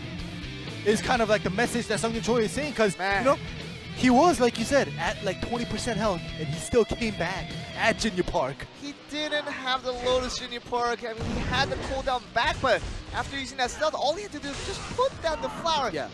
Plant that pretty flower down on the ground. The flower was actually like 2 seconds still on cooldown when Sungjin Choi CC'd him. Yeah, so you can't put down that flower while you're CC. So it, you know, Sungjin Choi, like I said, is he going to do it? Is he going to make his move? And he actually did at the last second. Well, I'm pretty sure the replay will show it. But it always feels like the assassin always has two escapes out of it, but 2 seconds. 2 seconds. You saw it exactly right. And we always just kind of misconcept to us that that always in assassin, you always have the 2 escapes. So unless you have 2 escapes, you're gonna be fine. But we always have to realize that Lotus escape, the weaker escape, you have to plant down the flower, and you couldn't do that when your Lotus escape was still on cooldown. Junior Park, it's gonna go down from 100 to 0. You're talking about this instance where Sungjin Choi was really 20% down for most of that game there. Yeah, well, you know, if Sungjin Choi made his move 2 seconds later, Junior Park would have had the flower down and would have been able to escape out of that ram, but that split-second decisions that's being made, and it's gonna be a is that a tag? It's gonna be a tag. Man, these roulettes are like, oh man. But yep, it will be a tag match. Glad it has nothing to do with my money. I mean, just if that roulette was going back and forth between, man, that could have been a lot of heart cringer right there. But yeah, we will go to a tag match for this round 3. So all 3 players will be back out. Are we gonna see the same thing we saw in set 1, where it was a quick finish, about 3 minutes it took out of the 10 minutes allowed for GC Busan Red to finish off every one of the 3 members of Ha Ha Ho. Yep. Talking about the revival of the assassin right there, coming from the fan from Junior Park. We'll have to see if Ha Ha Ho will be able to defend in this 3rd round. Seeing set 1 and set 2, you know, I could predict just from, you know, the facts that are out there on the screen that they might have a little bit of a hard time against GC Busan Red. And also, even if they do lose out today, we will have the losers match next week coming up. So, you know, just in case you guys are fans of certain players that are, you know, that have lost today, you know, don't lose your hopes. Let's see what the composition will be brought out here. Nothing changing now, because we're going to see the Blade Dancer, Warlock, Assassin for Ha Ho, and of course the same classic Destroyer, Warlock, and now the Gunslinger is going to be definitely a part of that classic in 2018. It's going to be brought down about this team again. See if they can just replicate that performance they showed in set 1, and see if they can do it again in set 3 in this random match. So we're going to get the tag, possibly decide whether GC Busan Red can finish us off here, or Ha Ho, can they stick around here? Yeah, it's a lot more clean with the changed, or the new point system rather, you know, everything being worth 1 point. Like, it's more, it's so clean and it's straightforward. Whether it be a tag or a single, your team has to be, you know, well prepared for both in order for you to get a clean win. You know, a three win straight. We'll see if that will be able to happen. Yeah, I think we're ready to get into this one with set 3. Possibly the last game between these 2 teams. GC Busan Red can close it out right here by getting this tag match win. Ha Ho has to make sure they retain in this one. Just by winning one more game, you have to win so many more, but this is going to be the beginning of it. Let's get into the match to see what the match will have.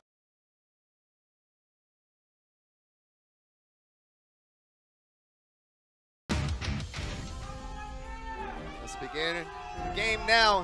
Ha Ho, 0 wins on the board. GC Busan Red has 2, meaning that only 1 more is needed for them to clinch out the series right here. Yep. We do see Junior Park out first. He's not tagging out like he did before or right after. Maybe he fast fingered that tag in the first round, but we'll have to see if he will make a difference for his team this time around. Junior Park getting a better Yuntason this time around. On the webbing, trying to get the damage on, but you see the Yuntason with that gunslinger able to escape stealthily right there. And even gonna bring out the interfere coming from Junohan to get that time distortion right back. Yep. Junior Park gets CC'd into the aerial. Defensive interfere coming in. Just gonna be wasting that time though. 5 seconds, you can't do anything when the gunslinger just moving across the field like that. And trying to bring Jungwoo-sung on the blade dancer to do something. But he's still Junior Park taking so much damage from Yuntason's poke damage from afar. Yeah, Junior Park, I don't know. When he's on the assassin, he was the class of mobility, but this time around, Gunslinger coming out, contesting the assassin class. Oh. Junior Park literally could do nothing there. He had to tag out. Jae came just trying to come back in on that Warlock, trying to just counter Yuntason on the Gunslinger. Yep, Sanctum was put down. Yuntason will just buy time a little bit, getting away from the Warlock. After the Sanctum goes down, they'll probably make their moves. Here we go. Yuntason just rushing in here. Wait, 8 more seconds. He's going to be force tagged down, just trying to put in as much damage before he does go out. And it's going to be done very, very nicely here. Another defense to interfere. But Junior Park just trying to go for the damage there. And almost getting the stun up. That will force out the escape from Junohan from the Warlock here.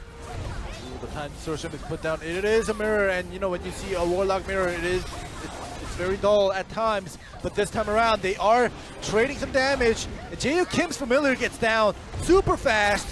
So the Gunslinger coming for the interfere to destroy the familiar. Now it's going to be a chance for Junohan to finish it off here. Junior Park just kind of coming back here with that tag being used by Jae Kim. Let's see what happens here.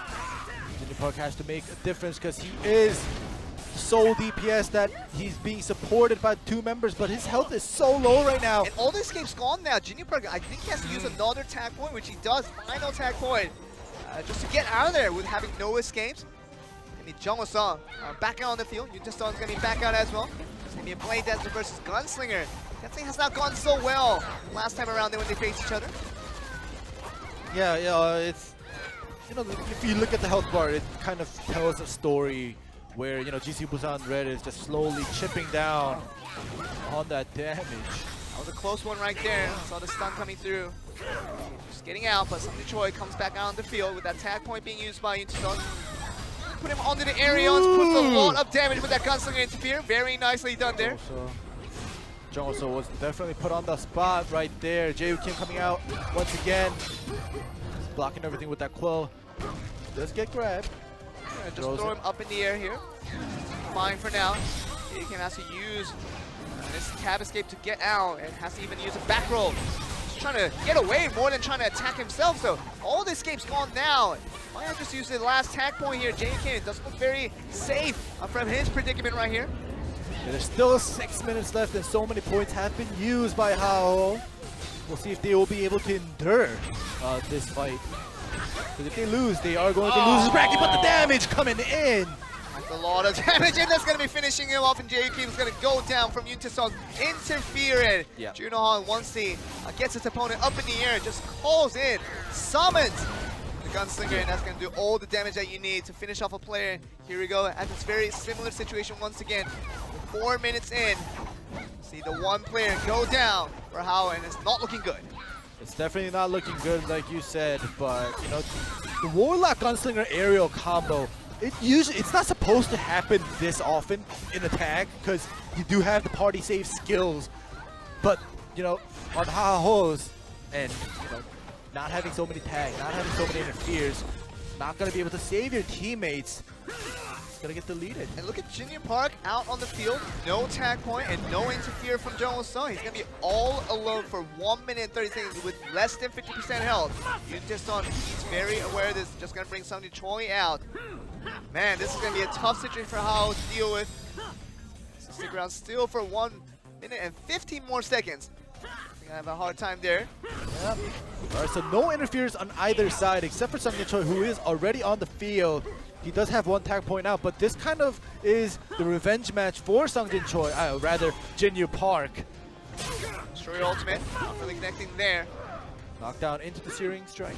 Sungjin Choi just trying to get the most out of this advantage that he does have. It's not the Lotus. Jinyu Park be able to escape there. The bombard just flared down on the ground. Gonna knock him down and just use the Lotus to get away. He's just gonna use a stealth right away, not even gonna go for the Lotus. Gets pulled in. Now is the time for Lotus with the wallbang! Wallbang's gonna be happening and still all down. Now he used the Lotus to just get out of the Jinyu Park. Now no escapes for 25 seconds or so. So Sungjin Choi either can tag out or try to finish him himself. He'd like to do that again, being the destroyer against the assassin. Alright, Jinyu Park is doing everything he can in his power to do some damage, but Sungjin Choi is just not gonna have it. Just trying to stall time here because he knows that Jinyu Park can't do really anything in his position right here. Use that stealth once again. Be careful, Jinyu Park has 3 more seconds that he has to spare. That leg sweep kind of questionable from Jinyu Park right there just now. Blade Dancer with Jongso back out on the field. Bring Junohan back out as well. We'll have to see Blade Dancer versus Junohan. Doesn't matter for Junohan because he's so formidable. He's so strong with the Warlock. He has proven himself last year throughout the whole year as a Warlock, the top Warlock. Even might have been better than Shingyun Kim's Warlock, who was the original Warlock player. But into the aerial, here we go. He doesn't need the Sun this time around. No, and just having a hard time just escaping from that. Even the ultimate. Ult will connect. That's gonna be the ultimate connecting for the Warlock there. Be knocking down the second player with Jongso.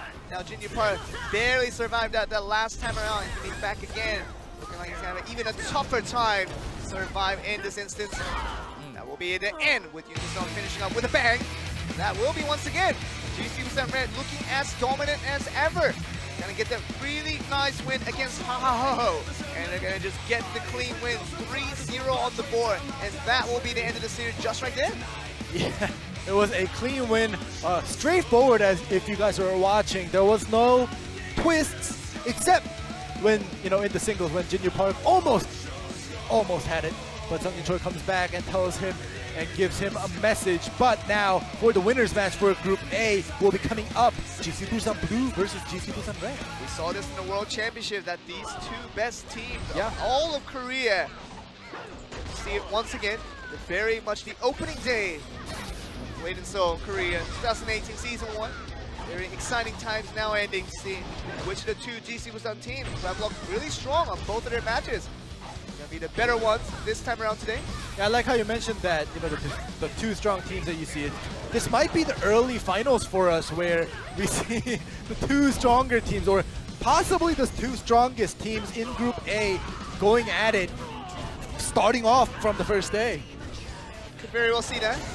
Actually looking at the replay of how everything went through, just absolute dominance. It really was, and saw really just the entire time Ha was just trying to defend themselves, defend their position rather than trying to win the game. And fights never really went towards their way, and they're trying to get in there, show who is boss. And GC Busan Red is gonna get the win over Ha. Jinyu Park put a valiant effort, but could not get the job done, and gonna be coming out with a loss. And will be better luck next time for these guys, and see what they do in the next one. Yeah, better luck next week actually for Ha as well as IDEPS.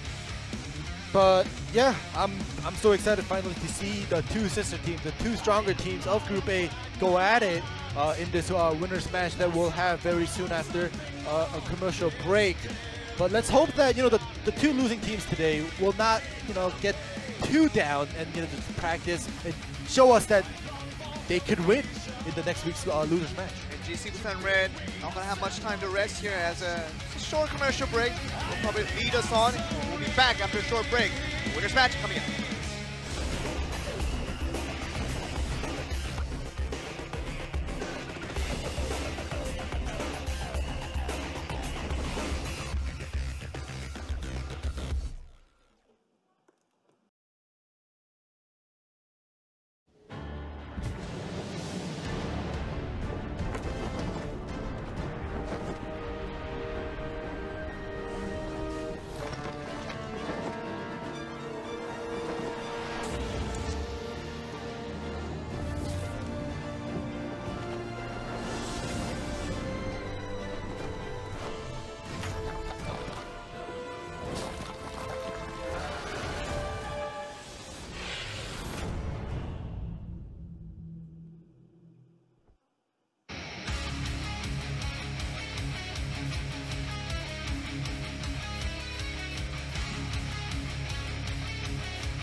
So we're back into the games here. Of course, we're back to the winners matches. Yep. See, you know, GC Busan Blue, GC Busan Red, who have had pretty dominating wins on their first match out in this opening day. Who's going to be the stronger GC Busan? That's always been a question for years now. Yeah. And they've always been the good rivals and always on the top of the leagues and top of the world in terms of their talents and team competition overall. But GC Busan Blue looking like a strong team, but GC Busan Red really looking like a really strong team that we could expect high things from them for the rest of the season. Yeah, we'll have to see because, you know, their composition is pretty similar except for the fact that Jung Yoon is on the Force Master and Seung-Jin Choi is on the Destroyer. The other two classes, Gunslinger and the Warlock, are the same. But we'll have to see, like we said, which team will be better this year, because every year they've been fighting for that top spot. And last year's GC Busan Blue came very close to beating GC Busan Blue in the finals, but, you know, unfortunately for them, they did lose. But this time around, we do have Yoon Tae's son, previous GC Busan Blue member, on Red this time around to support their sister team. GC Busan Red, they're getting a 3-0 victory, while GC Busan Blue got the 3-1 victory after suffering one loss. That random third set that came to a single. So, you know, what that means for GC Busan Red now is that, you know, since we haven't lost a single match here, we can defeat you guys, we can defeat our sister team. And they definitely have the confidence to do so. They don't feel like they're going to lose to any team at this stage. But GC Busan Blue still looking like a strong team. We still have yet to find out if they are the strongest team in the league. But I think this match will give us a good indication on what that will be. Yeah, exactly. And, you know, while we were on that break, I talked to... it was very brief, but I did talk to Juno Han and asked him, you know, how he feels and, you know, what happens during scrims and, you know, practices. And he tells me, you know, we win a lot more than them. But at the end, he added before he went into his booth, he's like, we never know. It's a live, you know, it's a live tournament, and we never know, anything could happen. So, you know, Juno Han, he kind of told me that he spoke to me in a jokingly manner. So he doesn't want to put down GC Busan Blue, his sister team, saying, you know, oh, we're gonna win. You know, having that confidence is good, but we'll have to see what happens in this actual match in this winner's bracket. That will be important.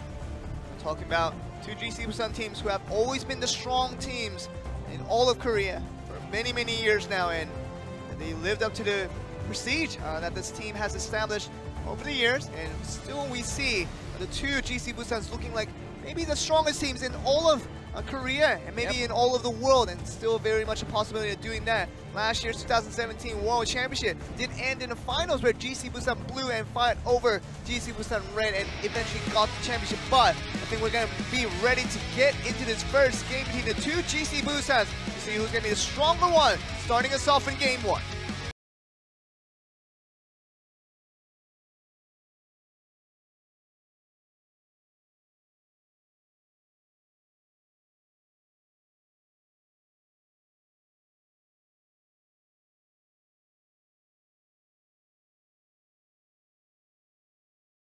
Here we go. Yep. Two GC Busans facing off to see who the stronger team is at this stage. Not wasting any time for the action to go on. First to see two gunslingers, both Shadow. You talk about ending just a little bit early. We talked about it earlier in this broadcast that Shadow gunslingers seem to be the most preferred pick by the professionals. So we'll see which Shadow, which gunslinger will be the better one, which one will force out tags, force out interferes. Oh, but Juno Han taking so much damage early in the early game. Gets into the area. We know what that can happen with the Warlock and the Gunslinger putting so much damage. Juno Han does get back in time though. Stay alive. Yep, the two Warlocks interfered in, but this time around, Yoon Jae-jung's Warlock and Hyuk-Yeon's Gunslinger was able to almost knock out Juno Han's Warlock right here, but safely goes back in. So this time around, GC Busan Blue got that advantage off of that interfere. You see Yoon Jae-sun trying to fight back once again. He's going to find the interfere coming from Jung Yoon on the Force Master to protect his teammate. He's going to be fine for now, but... There you go. They have the trades going on. Yeah. Go there. They trade. They are trading the same skills back and forth. Nothing too much is happening. Only 23 seconds until the force tag for the both of them. Very low health bar. That's seen GC Busan Blue on the winning end the initial trade we saw in this first rotation. Let's see. You know, there's only 5 seconds left. They kind of have this Cold War going on, but before that, we'll go all at it. Yeah, Yunjisung took a lot of damage along with Hyukyeon right at the final seconds of that, and Junon comes back in, and with a very low health we mentioned earlier. How long can he survive? This is going to be the important one. Losing a Warlock early in the game the aerial can never be good for you, but still putting a lot of damage on. Jung Ho-yoon taking a little bit of damage, but it's going to heal right back up a little bit as well. So Juno Han trying to put in the damage, but Jung Ho-yoon was very good on the defensive end there. All right, with that time distortion coming in, support from Yoon Jae-jung, allowing giving back the skates for Jung Ho-yoon. But into the area once again. Be damaged now, but still heals himself back. But Juno Han was that dangerous situation, lad. Wow. Could have went down very, very easily there, but Juno Han just escaped in time. That was actually a good interfere from Yoon Tae-sun to try to do that damage output, but it is Jung Ho-yoon. Hyukyeon comes back in on the Gunslinger, 50% health. Trying to rival out against this Sungjae Choi. So we know the Destroyer has a hard time against mobile characters, and Gunslinger can be quite mobile the way they rotate around the field.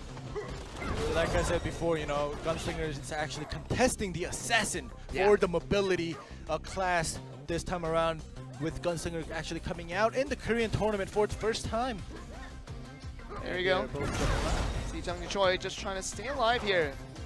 If he gets an opportunity to get close, trying to just Hyukyeon on the aerial, would bring the Yuntae out on the interfere, putting damage, but still getting harassed quite a bit there by the Gunslinger from afar.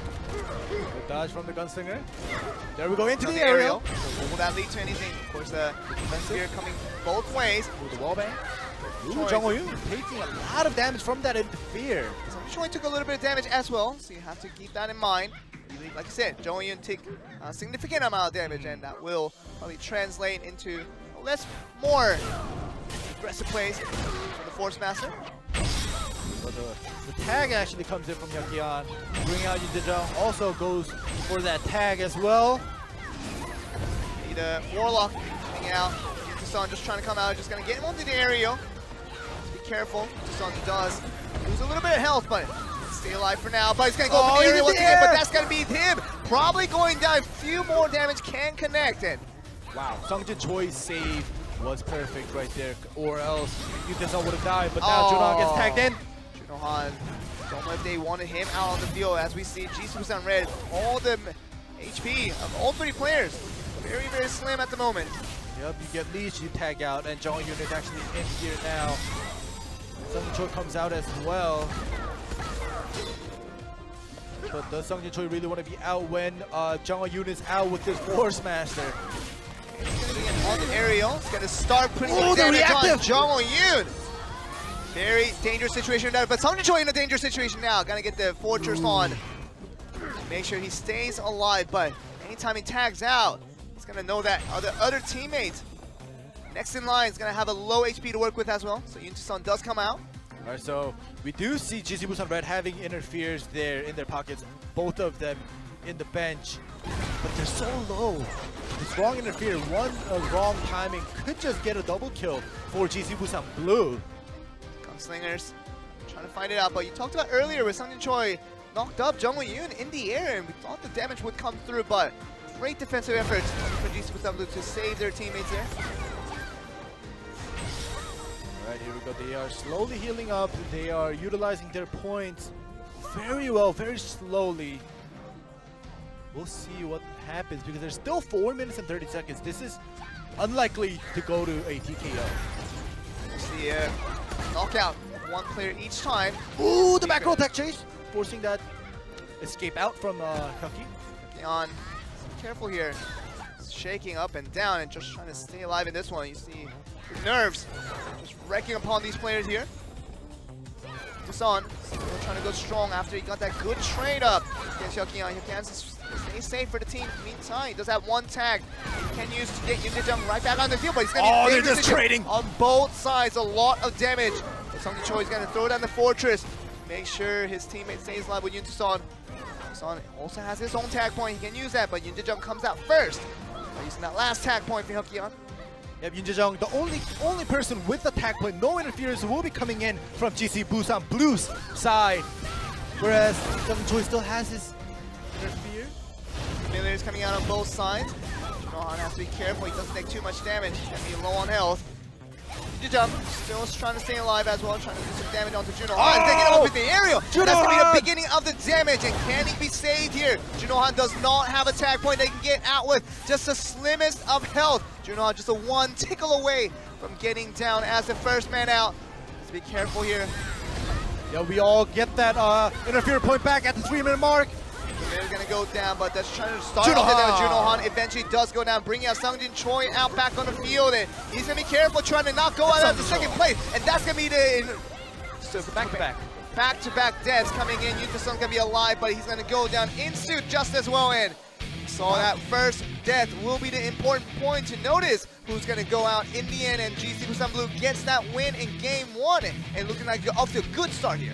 Yeah, the timing was perfect for GC Busan Blue because Junohan getting into the area, Sungjin Choi using his last interfere point to save him with that party save. That was good until that point, but it was so unfortunate for GC Busan Red because when that happened, it was that 3-minute mark. So GC Busan Blue, everybody, well, both sides got their interfere points back, but being on the offensive for GC Busan Blue, they were able to just straight away utilize the interfere points that they got and just finish off back-to-back Junohan and Sungjin Choi into that victory, getting that last kill off. This is where it all began. Junohan going down so low. Yeah. 2v2. Both way interfere. Just talked about, you know, the trade coming on front for GC Busan Blue meant that Junohan and the rest of the team was going to have a hard time to stick around, and GC Busan Blue definitely took advantage of what they did and punished their opponents with it, and which did lead to Junohan going down as the first man out. Yeah, so up until now, you know, GC Busan Blue was on the upper hand, had the upper hand. This was that moment where, you know, we thought Jung Won-yoon will be knocked out, but sooner or later we're gonna see Junohan being saved by Sungjin Choi right here. This is going to be the moment. The last interfere point comes in. There we go. Junohan gets saved.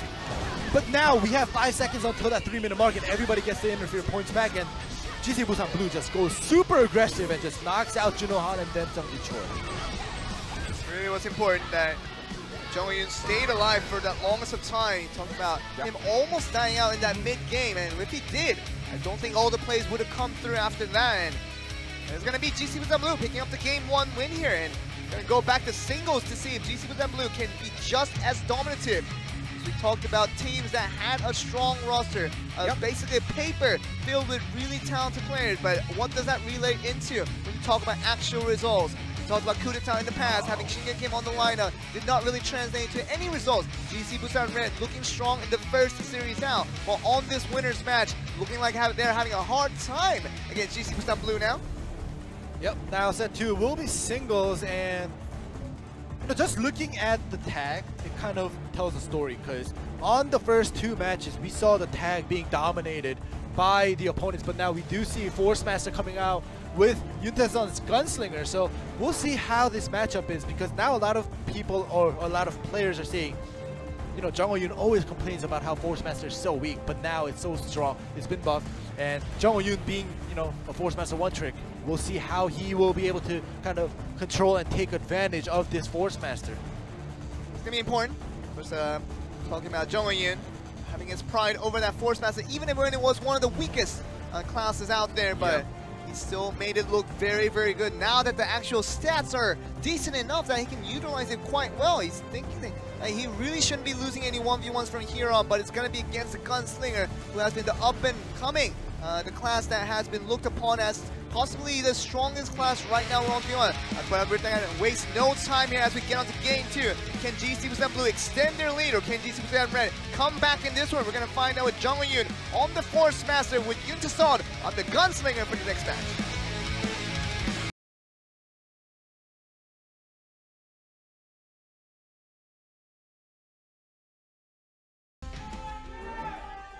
So the cheers coming from the crowds means that both of the teams have a huge following behind their backs, and Jung Won-yoon got a huge following from him as well over the years as the best Force Master ever to play this game.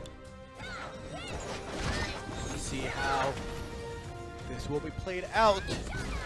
I haven't seen this matchup with a Force Master being up to Jung Yoon's status. If he will be able to take out this upcoming Gunslinger, but the damage being taken from Jung Yoon. Give him one opportunity, and that's the damage you're gonna take. And Jung Yoon taking further damage, it's gonna be over. Wow.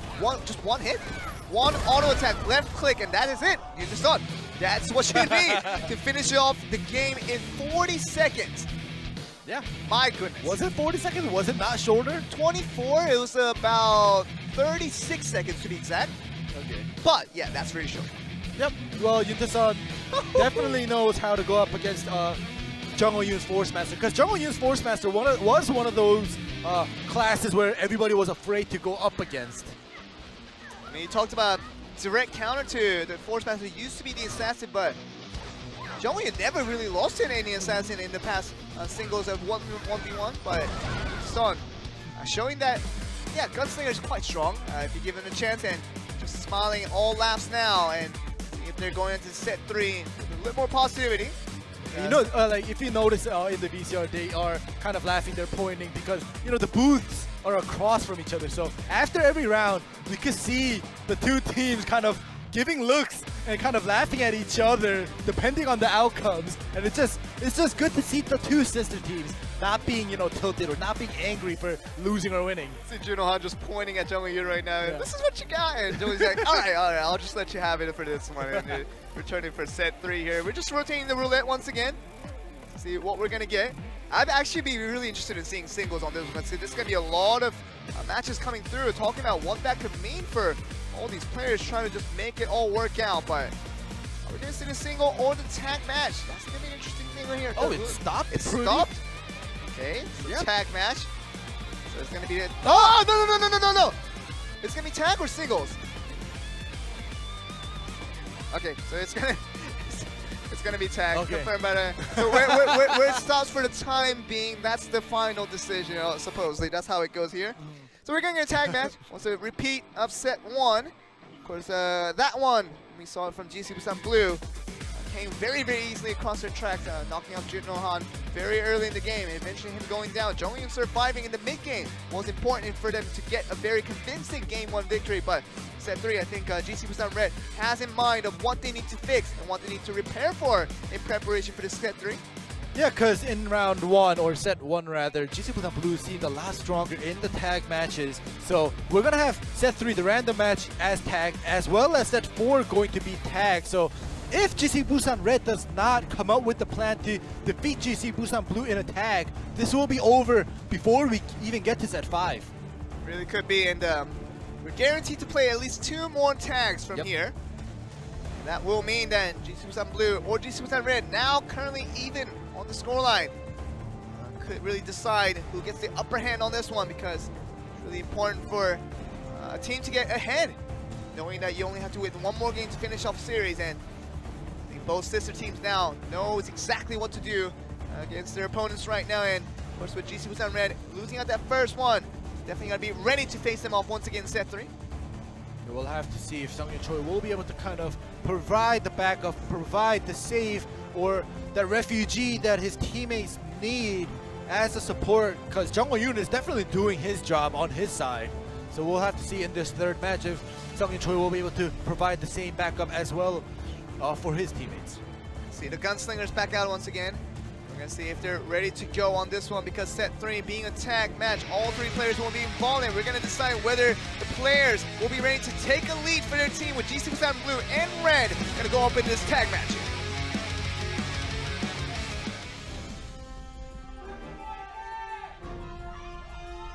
See the cheers. Definitely strong on their feet here. If you notice, we get into the game just straight away. We don't have that little small VCR that we used to see. I love it. It's just, let's get just quickly into the game and get into the action. Let's waste not any time. Just getting in here. Beyond. Go up against Yunta-san, 2 Gunslingers to begin us off. I imagine Gunslingers will be the first entries for every tag match we'll probably see here on, because it does so well on just kind of stalling the time. So you could get very much the easier force tag out for the first round, which is so important to not to use your tag point very early in the game. Yep. exactly like we saw when Jinyu Park came in as the assassin and just tags out so early. Wasting tag points is crucial, especially in this Korean pro Blade and Soul scene, because they definitely know how to utilize the points. It's just when you start to kind of have that disadvantage and the opponent knows that they're going to take advantage of that. And this time around, Yuntaesan is taking the brunt of the damage, forcing that interference. So talk about that iron plating coming in from Seung-Jin Choi to stop the damage that was coming from Hyuk-Yeon towards Yuntaesan. Just going again, coming in from distance, putting the damage on Yuntaesan.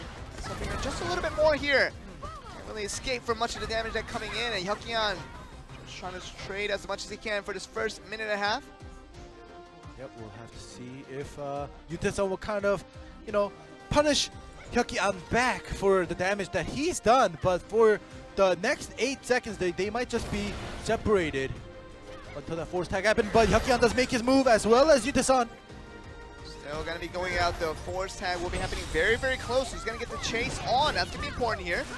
But the two Warlock mirrors, we're not going to see any of that, are we? We're definitely not going to see a chase coming out right away. We're going to finally see just a move away. After taking that damage early in the game here. Yep. Jung Ho-yoon comes in for that save. Yuntaesan was about to get melted down with that aerial. Seung-Jin Choi helping out with that CC. Juno Han just adding to the damage there is going to force the tag out right away. Hyuk-Yeon is now back out on the field with that gunslinger. Hyuk-Yeon is back out. He's comfortably out here because he did not need to use his first tag point. He was force tagged out, so he has that extra tag point as well as Yuntaesan. Juno Han tags out to Seung-Jin Choi once again. Destroyer back out on the field. Hyuk-Yeon still looking to damage from the distance. Let's see, Seung-Jin Choi. He's been doing a great job this round doing that execute damage onto Yuntaesan. Just scared him, that burst damage from coming from the destroyer as well. But this time, it is Hyuk-Yeon, the gunslinger, the mobility character. We'll see if Seung-Jin Choi will be able to kind of keep up with this gunslinger. Hyuk-Yeon wanting to punish his opponent. So, you know, as a gunslinger, he can destroy the destroyer, in fact. Put all the damage in, but Seung-Jin Choi holding strong for now. Hold up most of his escapes for the moment. But look at Hyuk-Yeon taking a lot of damage from Yuntaesan, coming for the interfere, and not going to end out right there and still put out more damage before he goes out. Yeah, the defensive interfere coming in this time around for GC Busan Blue did not do too much. The smash lands. Here's the second win to get out of there. Hyuk-Yeon has to be careful. You're going to have to use attack to just get out. On that instant, Jung Ho-yoon frees himself.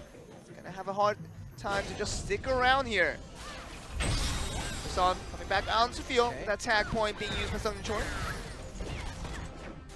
So, Juno comes out. 2 tags used consecutively now for GC Busan Red. How this is going to affect them later on. We're talking about Juno Han now coming out. He's one that goes strong on 2. Oh gosh. It is the Warlock Mirror once again. Jung Ho-yoon decides not to go up against Juno Han's Warlock. Jung back out on the field. Half health. Just heal up here just a little bit. While Juno Han just trying to look for the opportunity to go for the damage. Found the shackles, put him up in the air. Gonna go for a little bit of damage there. Just going both sides. Juno Han's taking a lot of damage now. Seung-Jin Choi comes in for that save. Fine for the moment, but Song. I'm the gunslinger. He's gonna try to do his part. Gonna add to the damage there. But seeing the gunslinger coming out, GC Busan Blue brings out Jung Ho-yoon to kind of stall time and, you know, allows Hyuk-Yeon as well as Yuntaesan to heal up a little and not die out with having so little health. We'll see. Just trying to get the ultimate in from Juno Han. Will this connect though? No, it won't. It will not. And you know, we rarely see the Warlock ults connect unless it's to the familiar. Right, and Seung-Jin Choi does come back out. Ooh, out the aerial. An aerial trying to put back Hyuk-Yeon, just trying to add to the damage as well. But the important part, Jung Ho-yoon, stay alive here. The ultimate coming through. Okay. The Force Master. I want to see that ult hit as well. Ooh, that power drive from that Ice Burst Jung Ho-yoon came up for. Be careful here, the Destroyer ultimate. The Destroyer ultimate on the stunned member of Jung Eun is going to be doing the damage to finish him off, and Hyuk-yeon. Okay, so this is going to be a situation that's interesting now.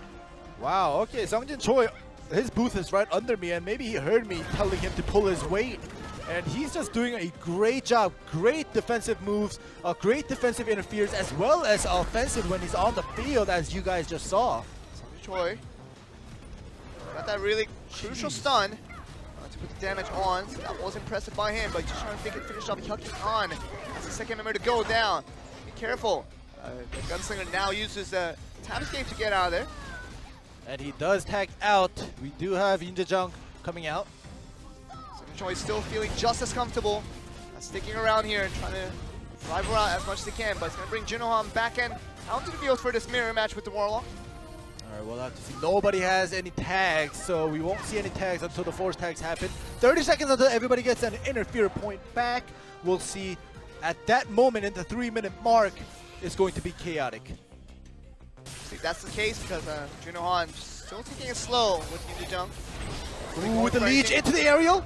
The aerial, but needs to lead to further damage. Unfortunately, Juno Han just trying to pick out the edges where he can. Yoon Jae-jung just trying to find back where he could as well.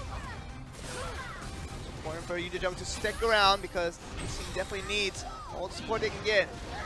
Alright, so here we go. Everybody gets that interfere point back, but Yoon Jae-jung taking some of the damage. Familiar just trying to protect his master there. Yoon Jae-jung still very low on health though. Doesn't have any attack point. So he has to stick around for that next 35 seconds. Can use Hyuk-yeon on the encounter there, but that ultimate not connecting there once again. Alright, Sungjin Choi coming in with that interfere. Already for GC Busan Red, all the new interfere points are gone, are used as well, whereas GC Busan Blue, they still have that one interfere from Hyuk-yeon. We'll have to see if Juno Han as well as Yoon Jae-jung will be able to use their interfere points right after they get force tagged out. Yoon Jae-jung doesn't want to waste any efforts there. He just used the last tag point. Use the best of it before he goes down. Hyuk-yeon back on the field. Hyuk-yeon interferes in actually, and the force tag happens, so he just stays on the field. Yep. Let's see Yoon Jae-jung on the interfere once again. Nothing really happening from that, but in terms of damage, just on the rest of GC Busan Red still looking strong.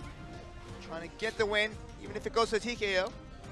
Yeah, at the 1-minute mark, we'll get that interfere point back as well. But until then, GC Busan Blue not having Jung Ho-yoon is crucial because Sungjin Choi has been doing so well to support and for creating opportunities for his teammates. I have to see the Gunslinger mirror is kind of one of those mirror matches, you know, if you know what I mean. But we'll see Hyuk-yeon having such low health. They might be able to beat him off. We'll have to see about that. 1 minute. 1 minute time coming forward here, but Hyuk-yeon is going to be in a dangerous situation. Just get a few more hits, and that will be him going down to Yoon Tae-son. And second member now, it's gone for GC Busan Blue with Yoon Jae-jung low on health, trying to stick around at least for that 1 minute to give himself the closest of hopes of surviving this one, but a KO will finish out preemptively. Son just waiting to finish him off. Gets that right opportunity. Finish there, that's what he's wanting here. Alright, so we do see the leash, but Yoon Jae-jung dies off with that interference from coming in from Juno Han. That will be them picking out the win. GC Busan Red picking up the victory there over their sister team, GC Busan Blue. Definitely wasn't a repetition of set 1. Set 3 will be all about them picking up a nice win here. In the end, picking up the good wins. Nice kills, one after another. Will be them picking up this game here and just going on to set 4 to see another tag match, whether GC Busan Red looking as strong as ever. Can they finish off their sister team, getting another win in the next one? Yeah, we'll have to see about that. If they carry on this momentum of winning set 2 and 3 and they win set 4, they just go to the winners bracket for the next week's going up against the winners of Group B. But, you know, if their momentum is cut off in set 4 and GC Busan Blue decides to win, it will be a 2-2, which will bring us to set 5. A lot of games can be played from this point, but I think GC Busan Red having won 2 in a row now. Yeah. Singles from the last one, and this tag match, you can just see them run away with this one. Like the stronger team at the moment. Set 4 which will be underway after this replay will be on over. And how'd you see the differences? Obviously from set 3, that was different from set 1 altogether. Well, set 1 and set 3 was kind of different because, like I mentioned before, the crucial point that I caught from set 1 was that Sungjin Choi was unable to provide as much or successful backup compared to Jung Ho-yoon. But if you notice in set 3, Jung Ho-yoon, they focused him down so early, and even if Sungjin Choi did play pretty well in set 3, even if Jung Ho-yoon wasn't out there or wasn't knocked out, Sungjin Choi definitely provided that backup. He pulled his weight, maybe a little even more, 1.5 worth of one person. So Sungjin Choi creating that, you remember that ult kill, he landed that ult on one character and the interfered. He focused on the other character as well, so it was very well played. But we're not going to waste any time to get to game 4 to see whether GC Busan Red can close it out right here against GC Busan Blue. GC Busan Blue needs to find a comeback here and they can get a win right here to get to set 5. See what happens between the two sister teams. Let's get on.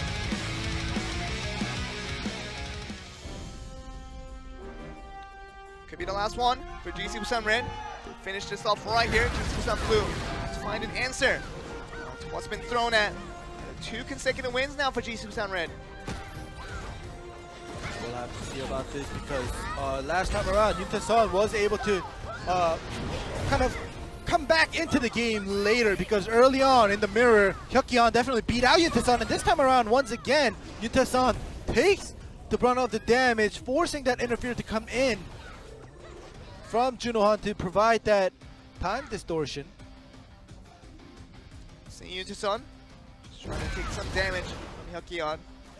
Hyuk-yeon just trying to win out in these solo trades if he can.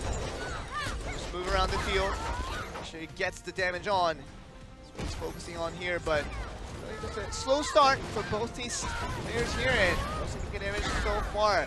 No significant CCs that gets these players up in the air for free damage. Can do, especially with the Warlock and the Gunslinger combo we've seen for so many times today. Yep, the Gunslinger mirror is very, it's predictable for now because everything has been happening the same, especially with the 2 same classes as well as the 2 same players that we've seen in the previous tags. Yoon Tae-sun taking the early damage and maybe kind of answering back with a little bit of damage, and then they tag out. That's what usually happens. There's 20 seconds left until that force tag happens. And Yoon Tae-sun was unable to do anything to Hyuk-yi so far. Yeah, just staying strong here. As you see Yoon Tae-sun and with his other Gunslinger. And about 5 more seconds before they are forced tagged out. Seems like no trading of damage. It's going to be forced there. Bit of mid-distance where the chase happened. None really came through, and Junohan on the field with Jung Ho-yoon on the Force Master out as well. Yep. There we go. The CC does land, brings him up into the air. The double aerial, but Junohan is taking it slow just in case. So, Sanctum is put down. Junohan takes a little bit of damage. Let's see this here. See what they can make out of this one. A hard time now. Trying to do a lot of damage, and the Gunslinger now trying to just destroy the Familiar more than anything, and get that successfully done. Junohan is not going to have the Familiar for the time being. Force him to attack right back down. Sungjin Choi coming out against the Warlock of Yeonjung. He's able to do that, but ooh, that damage coming in. That interfere from Yoon Tae-sun as well. Just waiting for this opportunity with Sungjin Choi can get the crucial CC for the Gunslinger or even the Warlock. The amounts of damage that they could do that. Forces Sungjin Choi to tag out because of that leech landing from Yoon Jae-jung's Warlock. Now we do have that Gunslinger back out, and they will match his Gunslinger. So we'll have Hyuk-yi and Yoon Tae-sun out once again. We might see another force tag out in the next minute and 30 seconds. Gunslinger mirror match once again. Needs 2 sides. No real advantage going on to either side quite yet. Son just trying to start off a good progression. What we're looking for here. Son just trying to distance himself away, but at the same time trying to damage out his opponent. Hyuk-yeon having none of it. Yeah, it just seems as if for the past 3 rounds of tag, Hyuk-yeon knows that moment, that split second where you have that opportunity to do that damage, but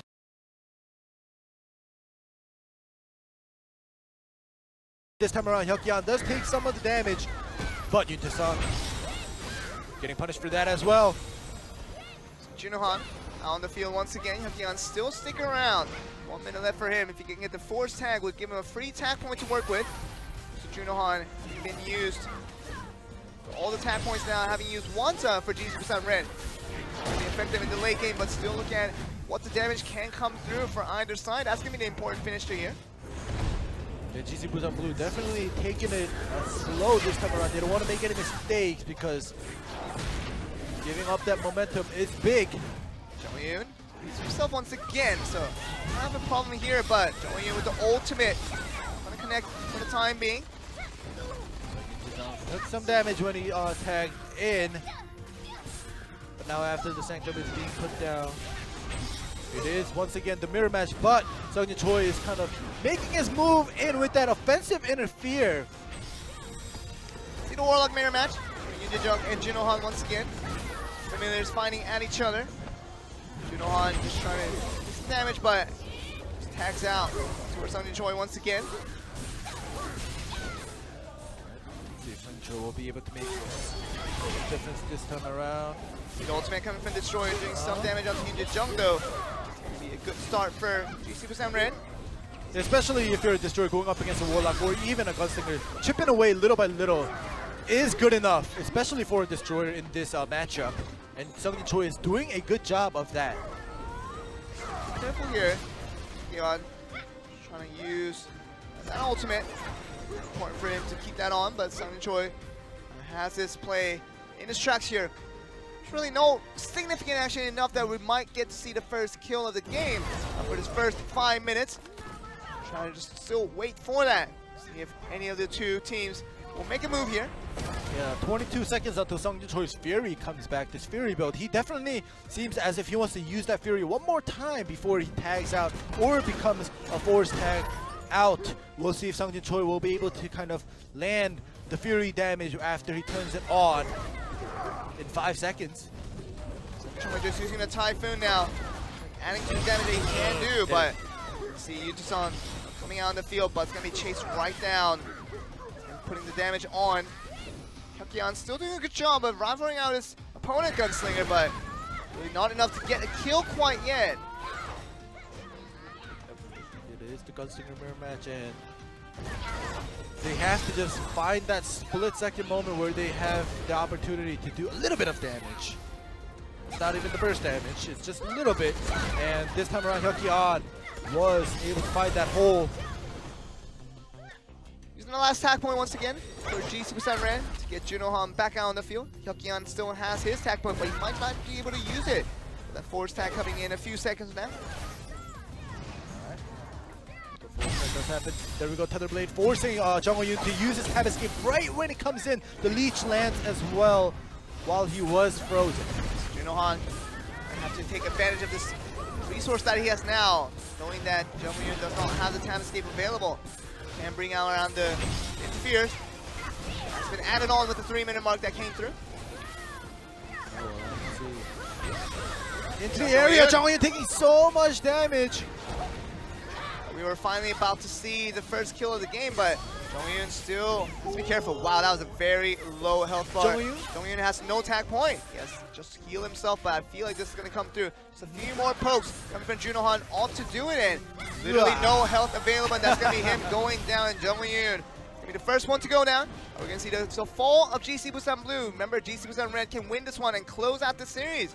They're on a good start now in this first 8 minutes. You see the first man going down for GC Busan Blue. Yeah, the first 5 minutes, it seemed as if it went down to the TKO, GC Busan Blue might have had a slight advantage in damage output, but now GC Busan Red slowly coming back, knocking out Jong-Eun. Is now GC Busan Blue, you know, being forced to the corner to push back out onto GC Busan Red.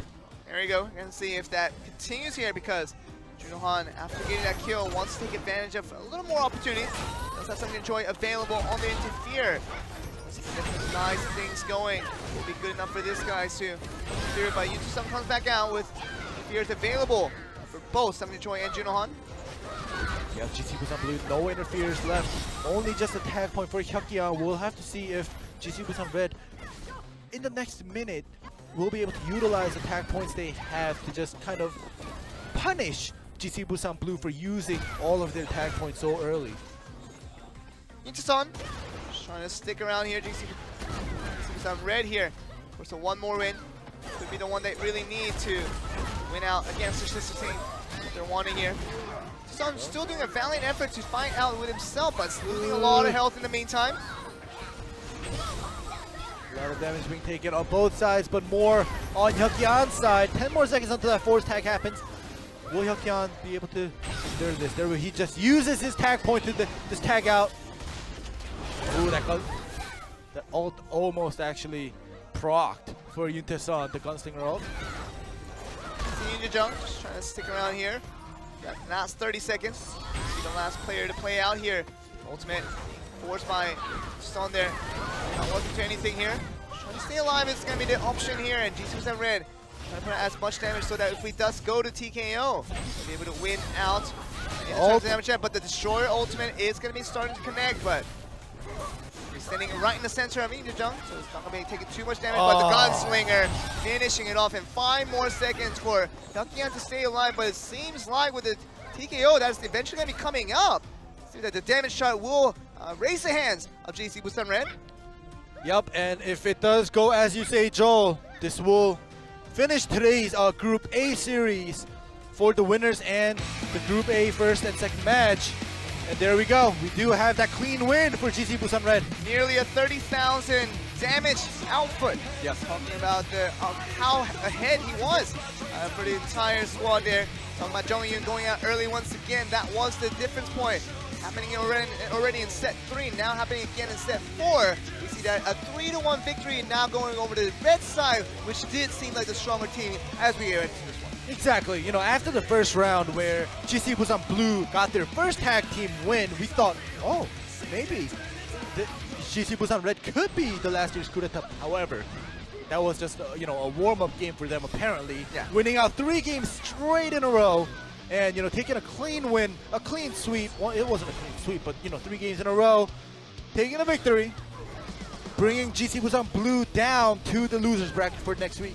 We saw the only pattern that came with the tag matches was that once they lose their primary support players, the team that did lose out the first one eventually lost out. Talking about that set 1, Junohan going down very early in the game made it difficult for the rest of GC Busan Red to get their utilities on. And set 3, set 4, the 2 other tag matches that GC Busan Blue eventually lost, they both had really Jong Yoon going out very early in the game, and that really didn't allow obviously GC Busan Blue to make their plays without their support players. So you see the importance of now the support staying alive as one of the better teams, better players in their respective teams means that you have to keep your members alive, especially so without the DPS, without the support. It's going to be difficult to win games here. Exactly, like you said, Joel, but in the last couple of tags for GC Busan Red, Sungjin Choi just played so well. It kind of reminded me of why he is the World Destroyer. Everybody calls him the World Destroyer, but this is the results of today's Group A.